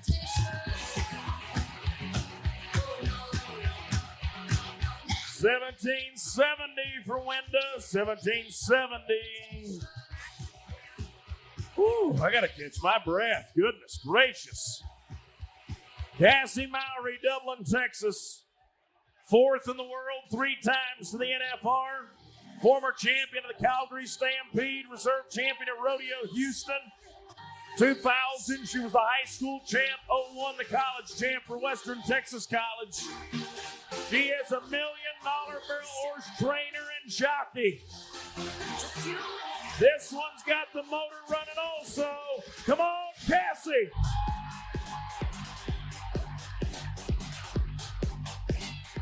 $17.16. And that's number 3, worth over $6,800. And we're down to the final 3. Leslie Smalley-Go from Skytook, Oklahoma, won her set yesterday with a 17-27. Oh, Gus, you're good. You want to talk about shutting down in turn 1. Whooping ride at number 3, northbound. 1765 for Leslie, 1765. Let's go to Michelle Merrick. Here's our last 2 ladies and our last 2 Arizona ladies. Michelle Merrick from Buckeye, Arizona. Gotta be a 1688. Gotta set yet another arena record to take the lead. Left girl first. Nice turn in 1. Whoop, whoop, whoop, whoop. Oh. Do a little jockey in there at the last minute. Now round 3 and head for home. And 1848 for Michelle, 1848. Final lady to go, final Arizona lady. Taryn Lee, 40th in the world. 3 trips to the Turquoise Circuit Finals. Went to the NFR Open last year in Colorado Springs. Won St. Paul this year over the 4th of July. She calls home to St. David, Arizona. Taryn Lee, final lady to put a 3rd arena record on the track today. You're good. Boy, she's going to test it. What do you say?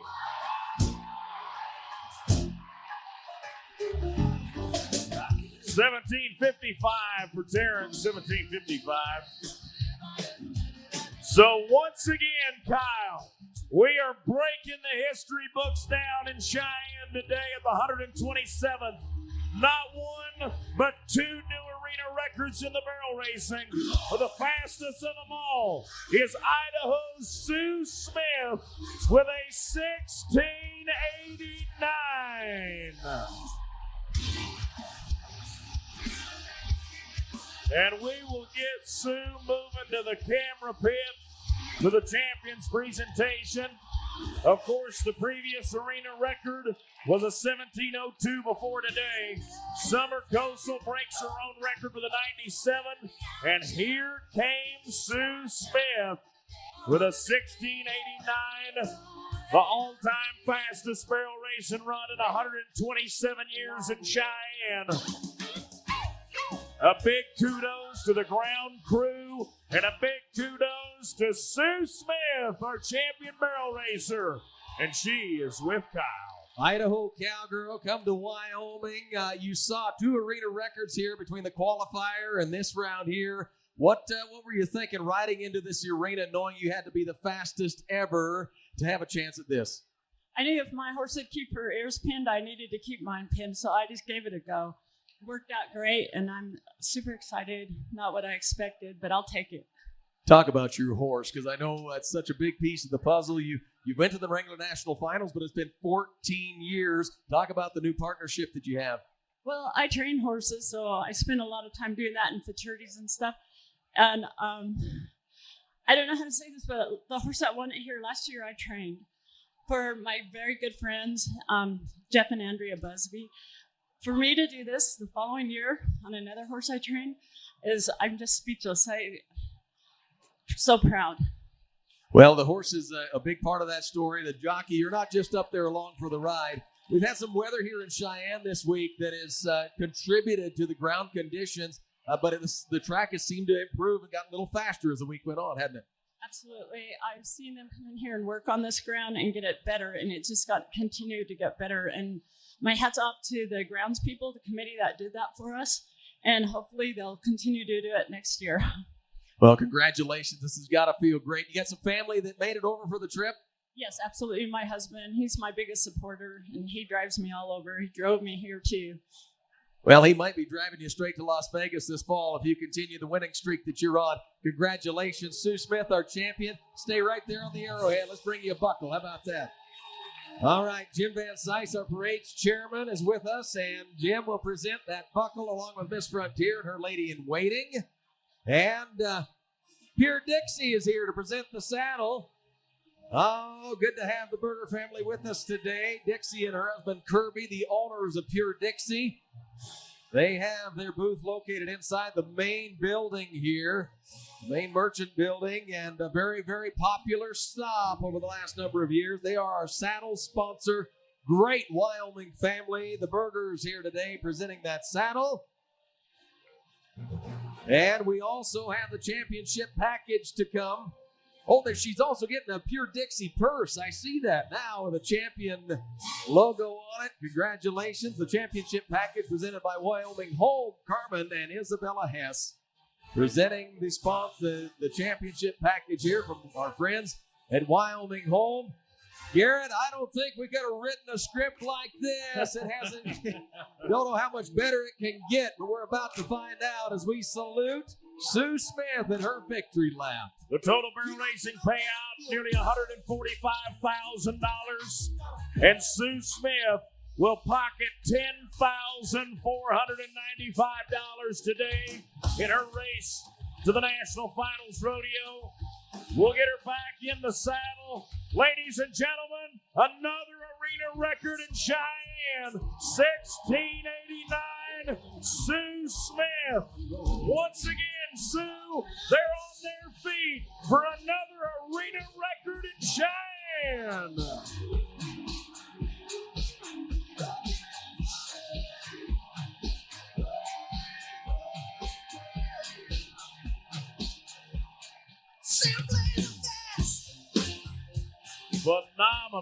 Phenomenal here today. Okay. There is one more PRCA event left today. 2 more events overall. Take a look to Rodeo 101 for our toughest challenge. Gaining popularity in the 19th century, bull riding started as a competition among cowboys to determine who was the toughest rider, starting on small ranches and moving to Wild West shows and finally going on its own. Bull riding has become the rodeo's most popular event to date. Some bulls even become more famous than the riders. A bull named Mr. T bucked off every bull riding champ of the 1980s. He was ridden for the first time in Cheyenne. Only 2 other men ever rode Mr. T before he was retired in 1990. The rider must hang on with one hand for 8 seconds to qualify. The bull is scored from 1 to 50 points, front end drop, backspin, kick, and directional changes. And the rider is also scored from 1 to 50 points. Body position, position of the free hand, and leg motion, all while not touching the bull with the free hand. Exclusive bull riding events grew out of rodeo and have become popular with both fans and contestants. You know the drill by now, Cheyenne. Bull riding fans, are you ready?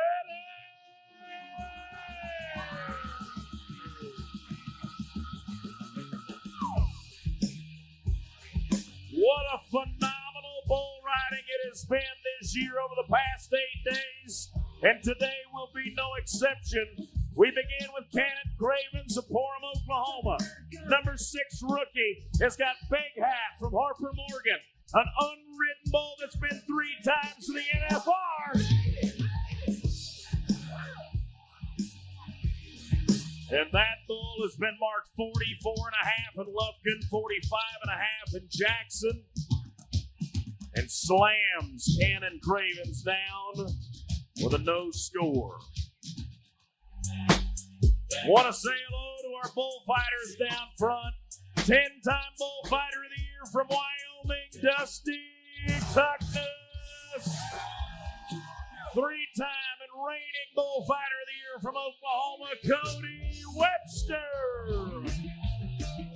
And NFR barrel man from Arkansas, Cody Sosby.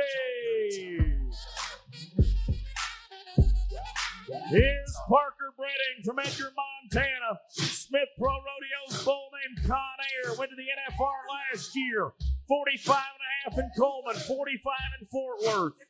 Parker's 44th in the world standings. 4 trips to the NFR. 4 times the champion of the Ram National Circuit Finals. 1.4 million. I think it's safe to say that this might be the day. Into his hand. Come on, Parker. Finish the job.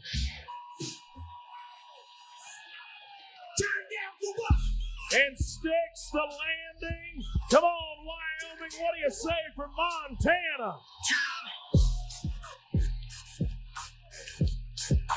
Parker trying to get his first Cheyenne title. He's a second-generation bull rider. How about 86.5?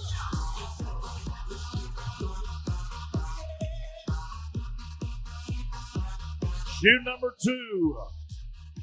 Thank you to our friends at Magpul bringing us the bull riding competition. Let's go to TT. Tyler Taylor from Stephenville, Texas. Smith Pro Rodeo bull named Tom Horn.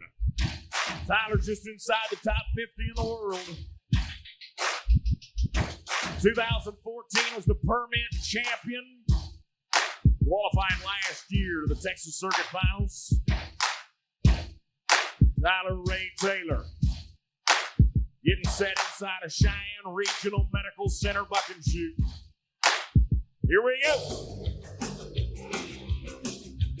Floats around to the left, away from his hand. Thumbs are up. Yes, he made it.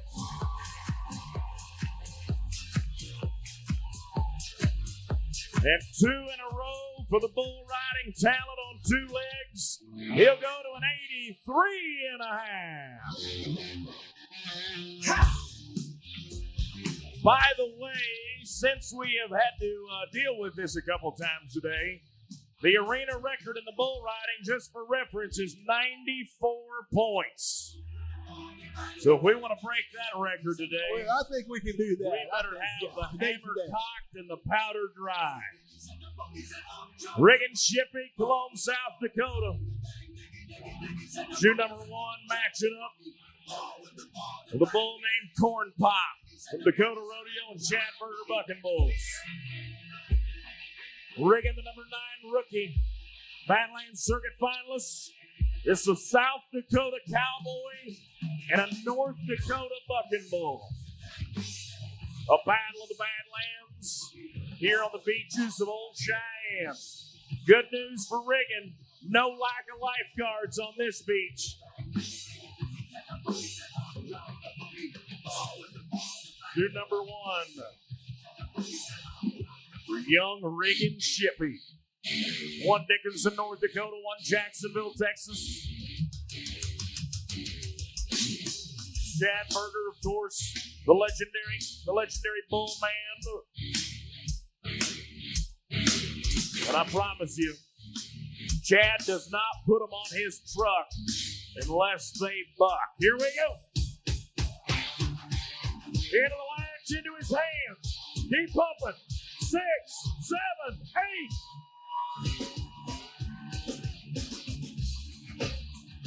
Boy, we came to a rodeo and a bull riding broke out today. It is going to be stacked in there with an 86-point ride.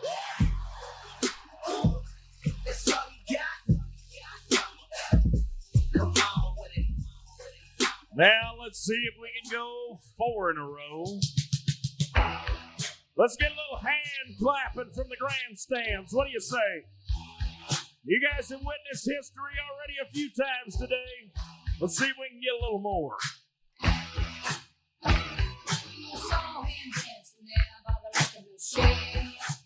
Trey Holston, Fort Scott, Kansas. Number 5 in the world, going to his 2nd NFR. Melanie's Dream from Dakota Rodeo and Chadburger. 87 with Jake Frost to win the Central World's Toughest Rodeo in St. Paul, Minnesota. Bull marked a 45 at the Extreme Bulls in Topeka, Kansas. Here's Trey, former national high school champ, all day long.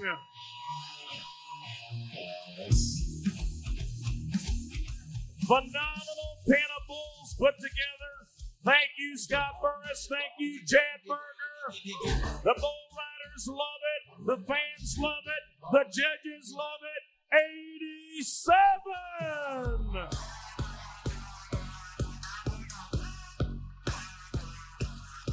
The bull riding champion today receives over $8,300. Just one piece of that over $80,000 in the pot for the bull riders this week. But this might be the greatest underdog story in Cheyenne. I want you to meet an 18-year-old kid on his permit from Huntsville, Texas, named Bryce Jensen. 89 and a half here yesterday. Come on, Bryce.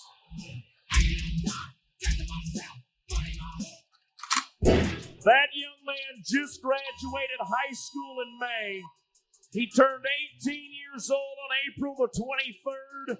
He's in his permit season. And I'm telling you, there has been no cooler story than to learn the name of Bryce Jensen. How about we pay off that 18-year-old kid for making the short round of the Daddy today? All right, stop. Collaborate and listen. Going to Florida. FNBO buck and shoot Cullen Telford from Plant City, Florida. Tarleton State University man, college finals 2 years ago. He is 17th in the world. NFR bull from last year from Smith named Redwood. Bull marked 44 at Woodlawn with Jeff Askey. Ride score of 89 and a half to win it. Into his hand, but in trouble. And Cullen just overrides and gets down in the well. And he knows he might have let one slip by right there. No score for the Floridian. Redwood. It marks some major numbers this year. I want to take a look at the big screen quickly as we look inside the fight with our bullfighters. Capital Roofing brings us the bullfighter cam. Right there, the GoPro right on the chest of Dusty Tuckness. That is a look right inside the blender. Thank you to our bullfighters, Old Tuck and Web Dog. The G-Man, Garrett Smith, Rexburg, Idaho. Today squares off with Dr. Campbell from Dakota Rodeo and Chad Berger. $1 Million bull rider, 4 trips to the show. 28-year-old Canadian champion from 2017. 4-time Idaho high school all-around champion. Twice a national high school all-around champion. Oh, man. Look out. How about Cody Webster?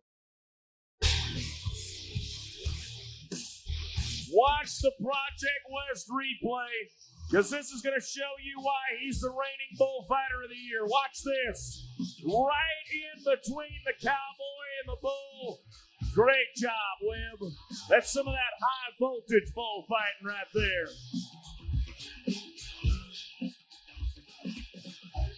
Kai Hamilton from Mackay, Queensland. 2 years ago, the bull riding champion here in Cheyenne. Number 2 man in the world today. 3 trips to the NFR the last 3 seasons. Devil's Revenge is the bull from Dakota Rodeo. Won Rodeo Houston this year with a 90 and a half. 6 foot tall, 145 pounds, Sol Ross bull rider.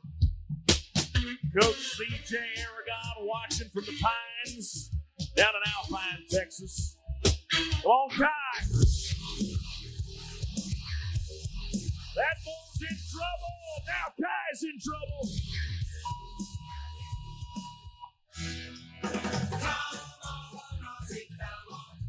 No score. Kai Hamilton. Devil's Revenge gets revenge on Kai Hamilton.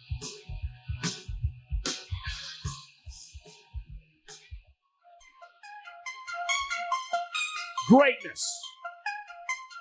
Greatness comes from an elusive place within all of us where opportunity meets preparation. Greatness is something that we are blessed with to see once in our lifetime of a generation of any sport.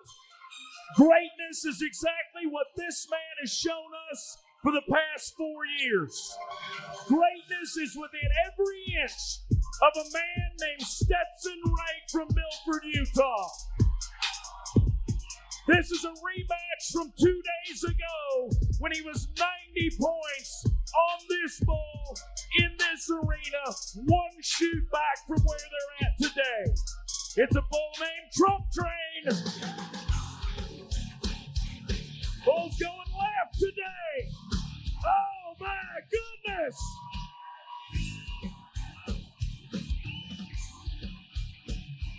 Why are you so quiet, Cheyenne?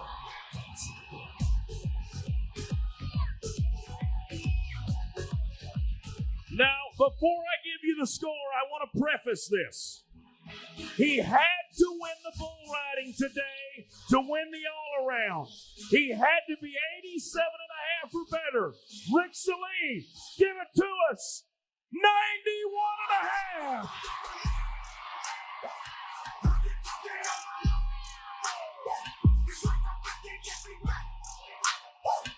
But it's not over yet, friends.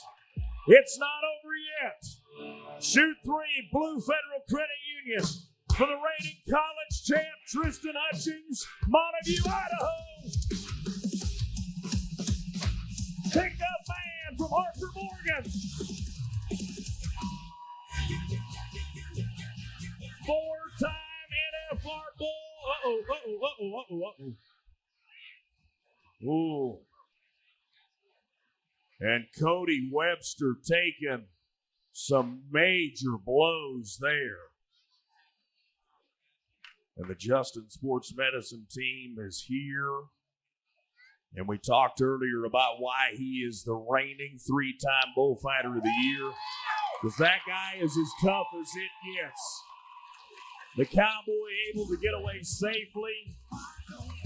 And Cody Webster taking the horns, taking the hooves.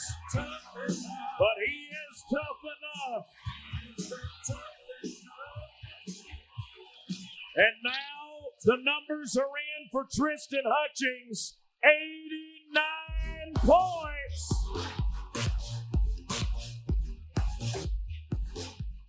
And then there was one. You thought the matchup between Stetson Wright and Trump Train was great?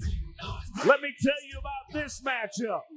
Josh Frost, Granlund, Utah, has the bull that Brady Portnier won this rodeo on last year with a 92.5. So if there is one man that stands in the way of Stetson Wright and another bull riding title and another all-around title in Cheyenne, how fitting that it be Josh Frost. The Frost family, the legacy in this arena with Lane Frost. Time to right the wrongs. Come on, Josh. Seal the deal.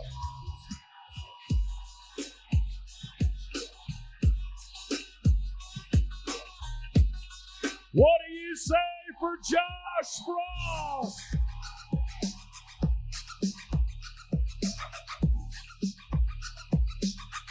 And the numbers are in 89.5.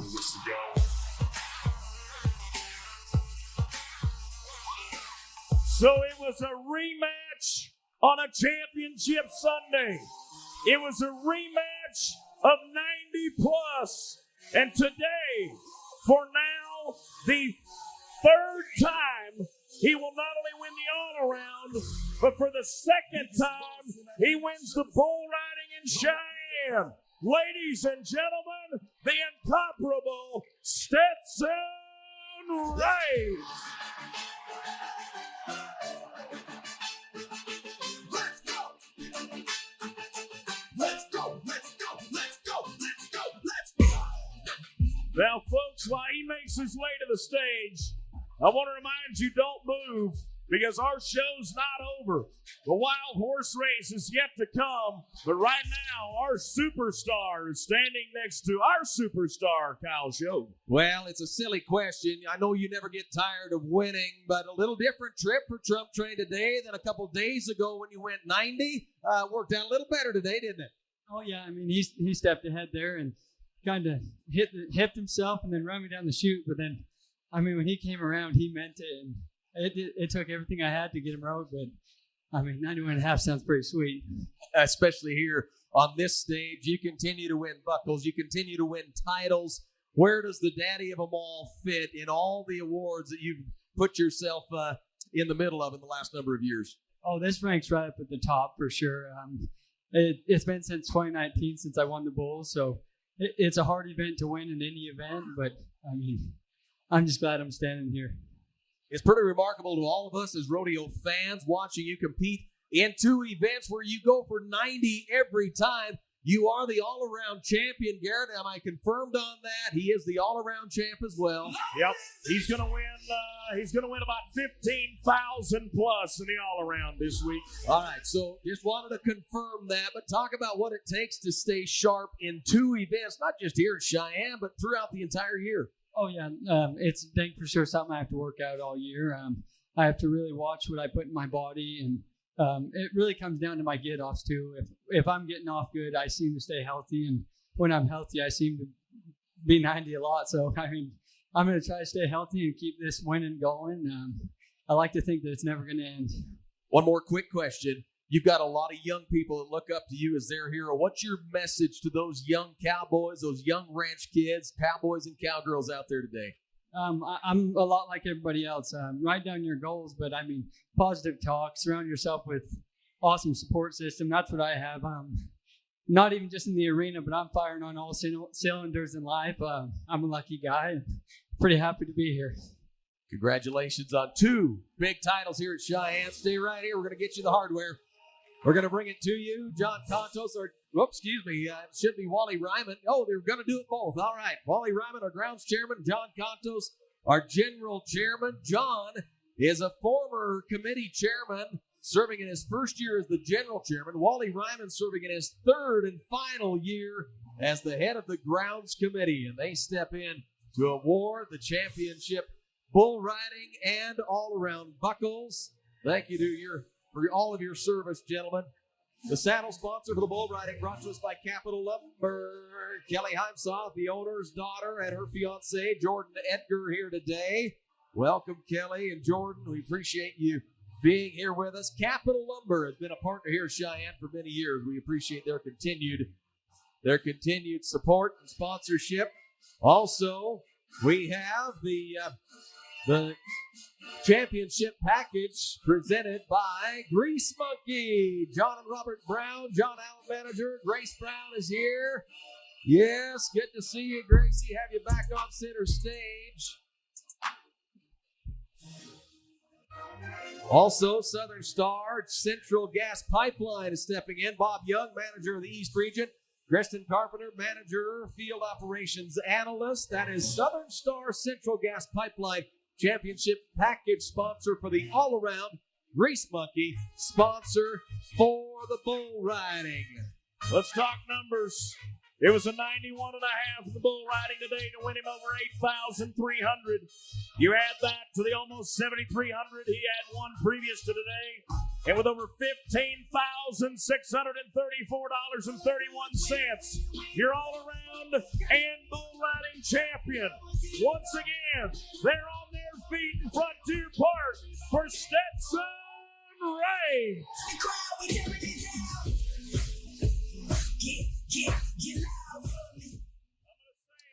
What a day and what a couple of weeks here at the Daddy of them all. Congratulations to our champions. We're going to run through the highlights and then catch up with Stetson Wright and Katie Lucas here in just a moment, so don't go anywhere. And boy, did we have some highlights to brag about. And we go back to the bareback riding, where we had a trio of outstanding bareback rides. 87.5 was the magic number. Kate Saunier got the bareback riding party started on Irish Eyes from Sankey Rodeo Company. They won this rodeo in 21 on that horse. Kate Saunier is number 2 for rookie and number 3 in the world standings. Clayton Bigelow, the world champion from 19 and a former winner here. Number 10 in the world on Atomic Blonde from Sankey Rodeo Company. He too with an 87.5. And here comes Cole Reiner, who's made the biggest jump over the last 30 days. All the way into the top 5 we go, and a championship in his home state of Wyoming. Cole Reiner on Chosen One from New Star. Also 87.5 with a Buffalo, Wyoming Cowboy. Let's go to the breakaway roping. Congratulations to Montana. Seems like she's been on the Cowboy Channel a bunch this week, and it's because she's good. Joined me for the pre-show a few days ago as well. The busy mom and breakaway roper, Joey Williams, Montana, 3.8. Let's go to tie-down roping. How about Luke Potter? He's always needed a big win to catapult him into the top 15. I think that's what's going to happen after this win for the Kansas Cowboy. Luke Potter, who grew up right behind, see that big white fence? I remember watching him over there roping the dummy when he was 8 and 10 years old while his dad was roping steers, and now he crosses the fence into the big pen, crosses legs with 2 wraps and a half hitch, and wins the daddy of them all at age 23. Here comes another kid doing amazing things. Ryder Sanford at number 19 in the world with the world champion bucking horse from Sankey Rodeo Company, Black Tie. This is the number 2 rookie of the year, chasing Q Taylor for that title, 92.5, and the arena record, the highest score ever. Team roping, man, long scored, great horses, and a whole lot of pressure on Billy Bob Brown and Kirby Blankenship. The part-time pros had pretty much retired from the big trail of the PRCA, coming back after a really solid winter and spring, give it one more shot at the daddy. And now they've got to look at the rest of their schedule this year. 8 flat to win. Steer wrestling, a 2-time winner over the course of the last 4 years. Eli Lord, Sturgis, South Dakota, from one of the most well-known rodeo families in our game, especially in the Badlands region. Eli Lord, number 38 in the world, goes 5-9 for the win. And another title stays in Wyoming. One of the oldest events in Cheyenne is single steer roping. Back at Cheyenne Frontier Days, number 2 in 1899, they came to watch them ride bucking horses and tie wide horn cattle. This is the Tillard family's legacy to ranching and rodeo. Troy Tillard gets the string and the wraps and the buckle to go with it for his second title, about 19 years apart.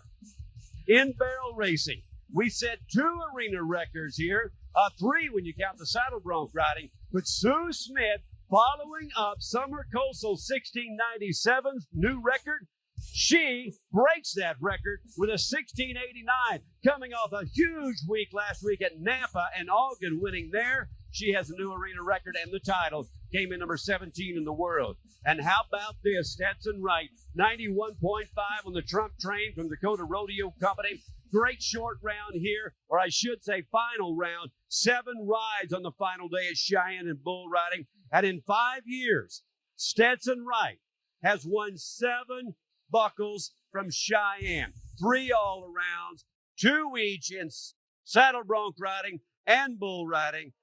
As we pull the curtain down, we're not done yet. Let's catch up to Katie Lucas, who's got Stetson Wright. Well, what a day for the now 7-time champion of the Cheyenne Frontier Days. Stetson Wright walks away with both the bull riding and the all-around titles here for his 6th and 7th title at the Daddy. Stetson, I got to know, does it ever get old getting to walk up on that stage? Oh, it dang for sure don't get old. This feeling right now gives me goosebumps, and this is what keeps me going down the road. I mean, from world titles to big rodeos like this is what I strive for all the time. And I was about as nervous as I've been in a few months getting on today. But I mean, I knew how I wanted to end, and I think that was what I was so nervous about, and all the butterflies, but it all paid off. It certainly did pay off. And I know you have one bull that you have to give a lot of thanks to for making this happen. You got on Trump Train from Dakota Rodeo and Chad Berger twice now at the Cheyenne Frontier Days. You were 90 points the other day, 91 and a half. How spectacular is that bull? Oh, he's amazing. And I watched some videos of him prior to both trips I got on him, and I knew that he could hip himself like that, step forward, but normally he'd just come back around the right. Well, he hipped himself, jumped down the gate, and like drug my knee and my toe back, and he kind of run me back, I guess I shouldn't say he broke my focus, but he got my chin up, and I mean, from then it was a dog fight, but there was no way I was about to let go because I wanted it bad.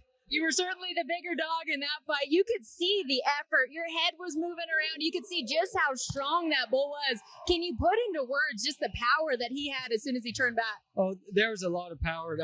Lucky for me, I got some Josh Frost straws in and kept my hands shut. So shout out to Josh for helping me out. But I mean, yeah, that bull was super strong. He had my chin, like you said. But I mean, that's kind of my style. Whatever it takes. And I mean, when the fight gets hard, that's when I ride better.